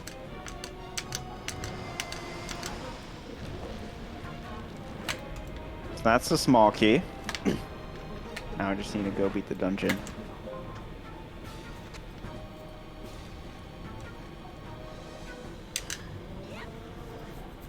Yeah, unfortunately for me, I kind of have like the 2 slowest boss fights left. But I suppose our pattern we talked about is going to hold. The person that clears Tower of the Gods first usually finishes first. Yeah, and one thing to keep in mind is that times in co-op are not at all reflective of skill. Obviously, the team's average time is, Mm-hmm.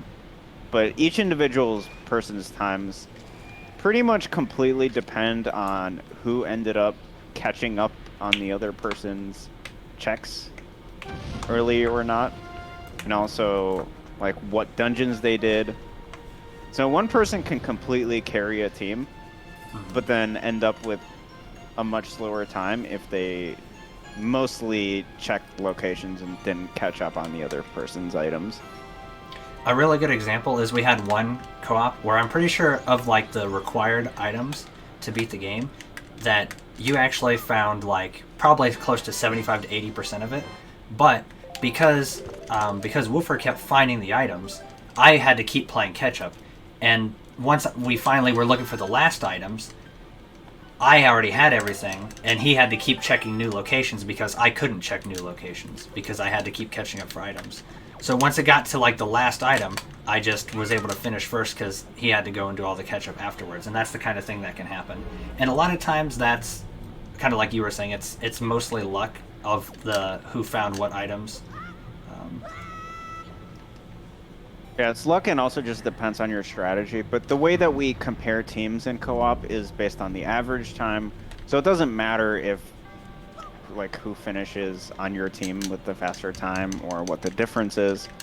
Mm-hmm. Ideally, you want to do something that's going to save both players' time. Yeah, exactly. So if you have a strat that in the short term might not be good for you, but in the long term is going to be better for your partner, then if it loses you 5 seconds, but it's going to save your partner a minute, then that's overall time saved for the team. And it's hard to know, a lot of that stuff. It's hard to think on the fly, especially when something like what happened to us. We had a good strategy for Needle Rock, like me rushing there to see if it was required, but it ended up having two things that might be required, but we couldn't tell, and that's the kind of thing that can happen.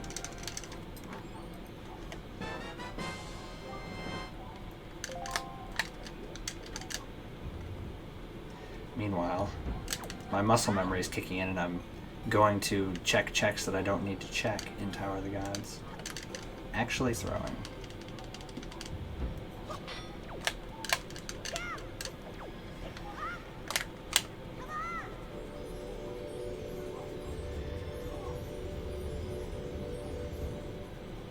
I actually got the Mulgara double tongue snipe in a race yesterday.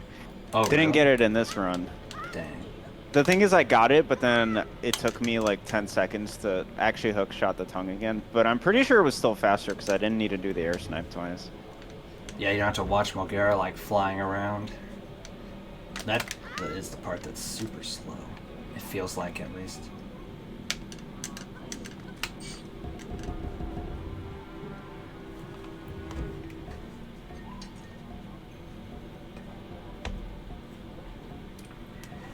Yeah, this is definitely gonna sub 2, which is really cool. Yeah. That is pretty awesome.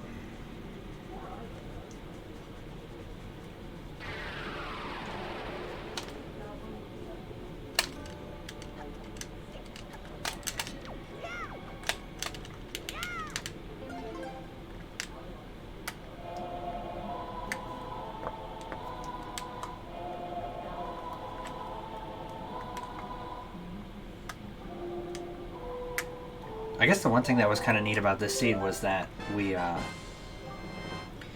weirdly, we got to sort of use a bunch of the different types of things that could be required in co-op. Like, we ended up needing Picto Box and things like that. But also ended up not really needing, like, the delivery bag. So, it's kind of interesting how that... Sometimes you get it to where things are spread out sort of evenly across everything, and sometimes they're not.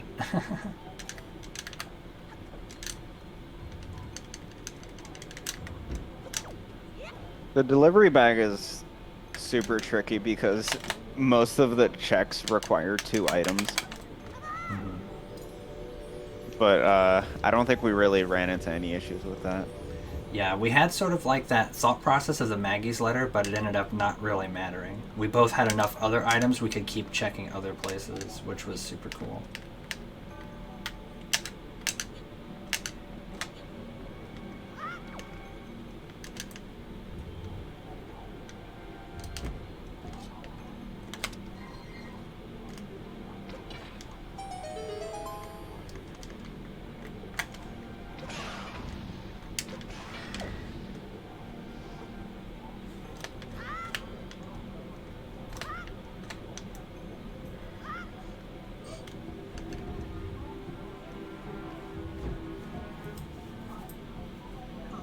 It's so weird. I keep looking over because I'm used to being able to see your stream, and I always look over to see kind of what part you're at. But all I see over there is just my recording software.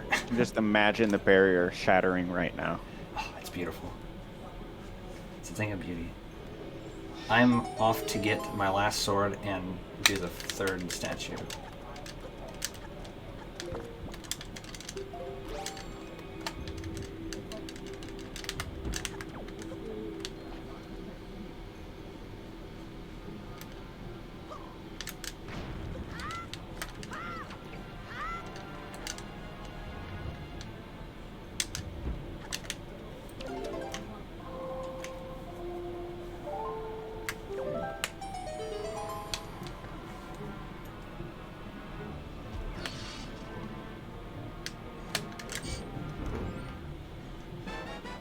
Alright, full sword.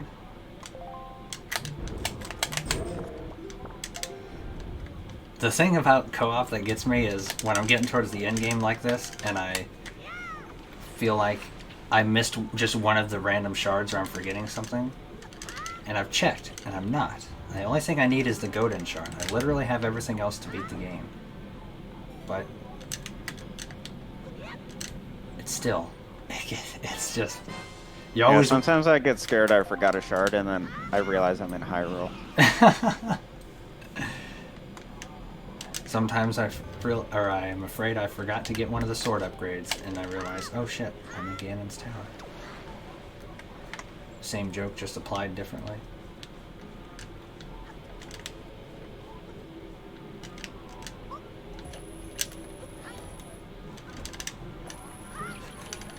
One thing about this room is the keys can be very scary. Luckily I didn't get knocked down there. So in Ganon's Tower, you may have noticed that I just didn't do the trials. There is a trial skip in the vanilla game that you can do, but here the randomizer has an option to just not spawn the door. And we have that option on, because no one likes doing the trials. Yeah, it's just sort of like a added tedium to the end of the game. Doesn't really add much to the gameplay, other than the trial skip, I suppose, which is a cool trick. Yeah, but it's also, we don't really want that barrier of entry to the community to be able to compete in races. Yeah.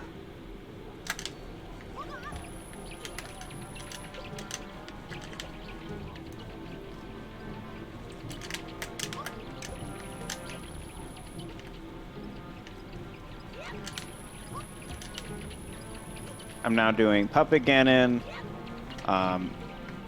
According to the randomizer logic, this requires the boomerang, but I played enough Overwatch to know how to shoot. These are just like Pharaoh rockets.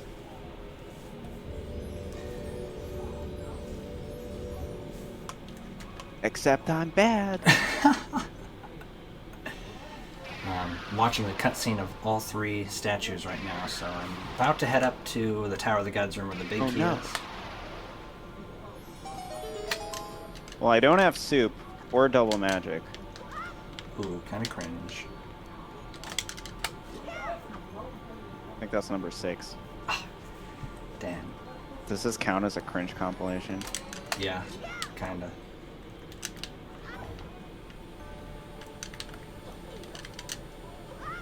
Alright, so I finished up the first phase, but I have like no magic. So not great. Yeah.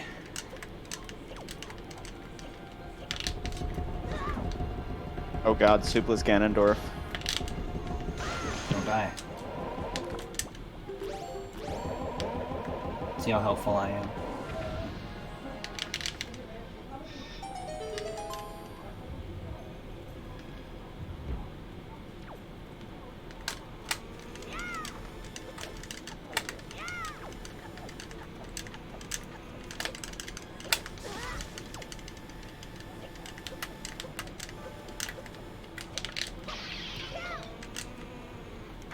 Alright.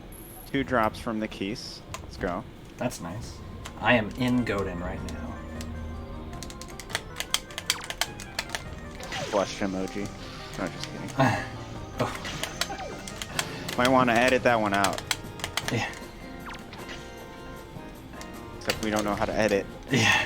Oh no. Just mute it for that like 5 seconds. More like, I guess, 2 seconds, but Godin is being very not nice to me.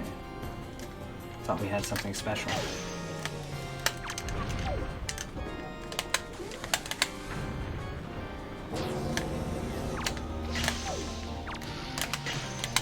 So I have 1.5 hearts. Now the question is, do I heal or do I risk the sub 2 on Ganondorf? I think you have. Potentially die. Man, that would be the sub 2 is pretty important. But so is showing off. True. I know what you would do if this was a casual race and we were talking about it while you were running. I know exactly what you would do.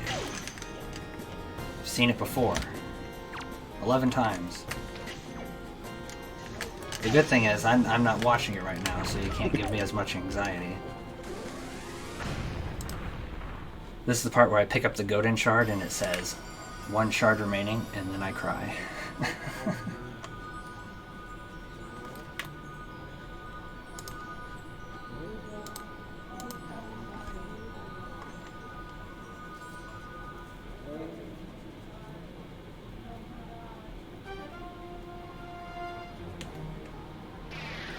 I guess this seed basically had 2 completely go mode dungeons, didn't it? Forbidden Woods and Wind Temple.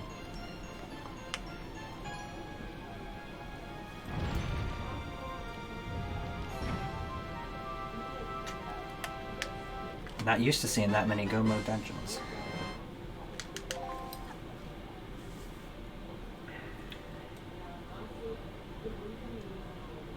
Can you guess whether I healed?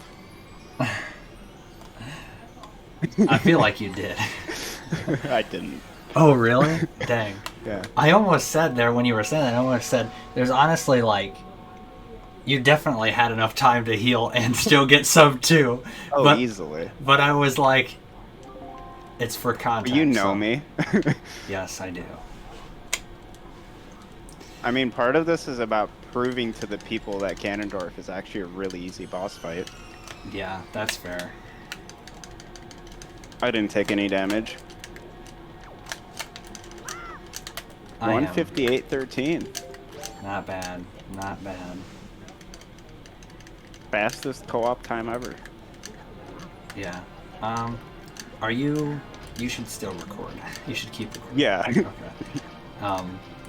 Even if it's just that screen for... Just that way the videos stay the same length. For the sake of easing my editing ability. Don't make me hit the stop record button. Oh, God. I'm trying to break the barrier. Please.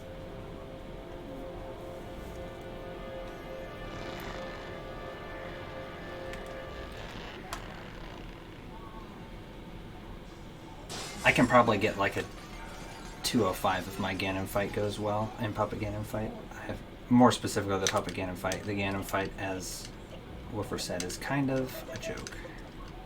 Especially if the next stream is the sub 2 average time. Yep. That's kind of hard. Maybe if I didn't mess up so much in the beginning. But you know, trying to talk and also fill out a spreadsheet and a tracker and play. Yeah. And figure out where you're going next, it's all a lot. Yeah, there's a lot that goes on in these runs, and it can be challenging, but it's also very, very satisfying to do it and do it well. and it's also when you're doing it in a sort of like context where you're not doing sort of a commentary, you're just sort of, you know, talking and when you need to focus more, you can focus more. It becomes, I think, and I know you'll agree with this, but I think it's one of the most fun ways to play the randomizer. Yeah, it's kind of this hybrid between standard races and spoiler log races. Mm-hmm. And there's just a ton of variety because not only is each seed different, but also how you play the seed depends on who ends up checking a location first. And that's just going to be kind of random. Yeah.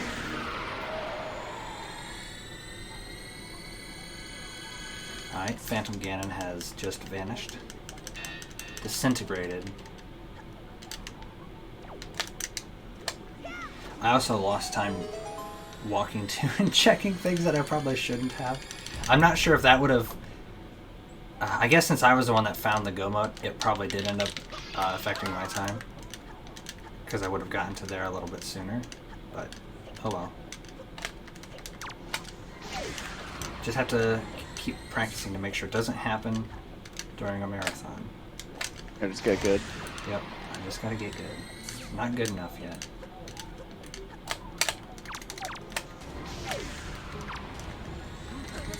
Moblin is trolling me.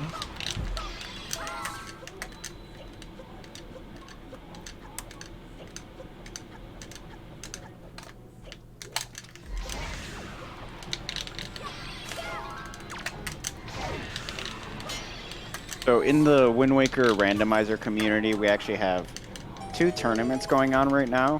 We had Season 4 qualifiers recently, and that sent the top 24 players into a double elimination bracket. But then we also have a Challenge Cup going on with the same settings where there's a group stage. So 48 players total competing, and hopefully our community is just going to keep growing.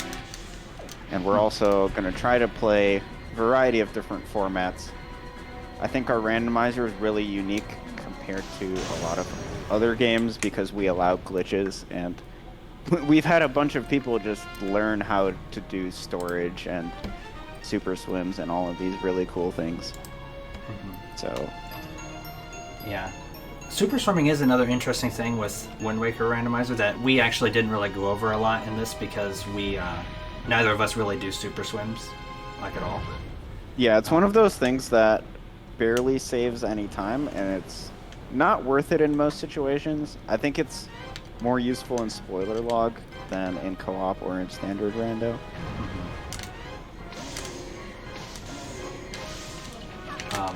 Yeah, generally a super swim is something that's going to save you like 10, 15, maybe 20 seconds. In standard rando, just because with the added swift sail and the extra warp, specifically the Forsaken Fortress one, it's so much easier to get to so many places and faster that there's just fewer places where super swimming saves you time. Yeah. You can do super swims by just getting storage and then pulling out the Wind Waker to lock the camera and then spinning in the water. So storage is really the key to so many things. Yeah, and it's one of those things to where the thing that makes it nice with the quality of life improvements for the randomizer is that those making super swims not as good and not as useful kind of lowers the barrier of entry. So that way it's not as difficult for people to pick it up because, you know, we get a lot of new people that ask, you know, like, oh, which super swim do I need to practice, or what do I need to, you know, learn, and you know, how much super swimming do I need to do to be able to get like competitive times and do well in races? And usually the answer ends up being none, really, in standard rando at least. And even for storage, it's like you could call it a game-breaking trick, but really it's something that you do in a few isolated spots. And honestly, it's easier than a lot of the non-storage strats in a lot of those places. Mm-hmm. Like, and yeah, even though it's a big thing that you do a bunch, in each place it just kind of affects how you do a certain island or a dungeon. It's not really anything terribly complicated. Yeah, and I mean, like, Yeah. A good example is here today. I mean, you probably didn't see us do a ton of storage strats, and that's because if there were easier storage strats that made certain rooms easier, if there were more of them, we would have done them. But it's just something that only comes up a little bit of the time.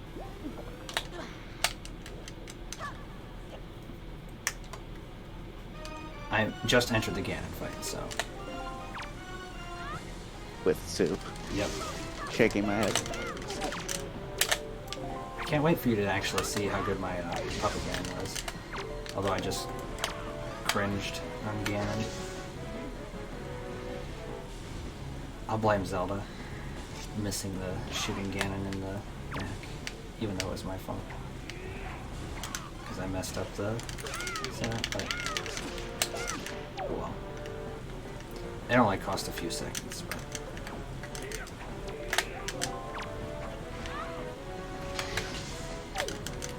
that one wasn't my fault, okay?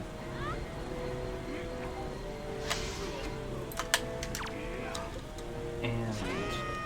done. Okay, I did get sub 206, so...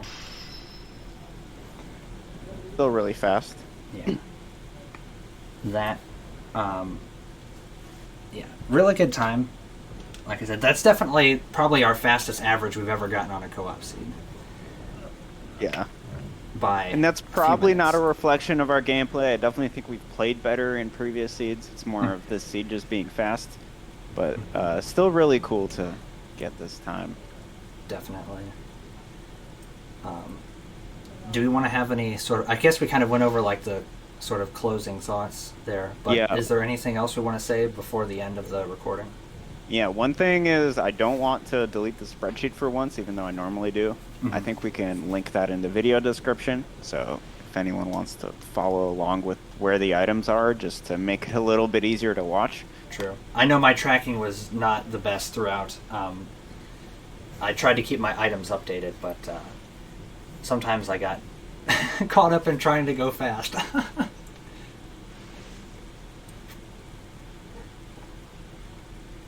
Yeah, I don't really have anything else to say, though. Yeah. I do think, I think we kind of covered everything. The biggest thing that I think I want to sort of stress is that co-op is like a super interesting format, and it's one of those things to where, because you can do it with a partner, with a friend or somebody, it makes it a lot more fun, a lot more involved, and it not so much a lot more casual. It can feel more casual, but it is also still very competitive. Yeah. And you can do this casually, and it's a ton of fun. I actually did that when I was first playing this game. Mm-hmm. It's just really cool to be able to play this game and talk about it with someone. Yeah. And I mean, would recommend. Yeah. These sort of settings that we did today are sort of like ones that we've hashed out and talked with a lot of people on, and have felt that they are good co-op settings that provide variety, and they're without doing too much really slow and boring things, and so the length of the seed ends up being a bit more manageable for people that don't have time to sit down and do like a super long, like a 4-hour co-op or something like that. And yeah, because you can also co-op with, like, you can do all settings co-ops. You can do, I mean, we've done like swordless co-ops, and those are more just for fun. Which just speaks to it being a really good casual format too. But also, like we're saying, these settings are we're sort of planned to be more competitive.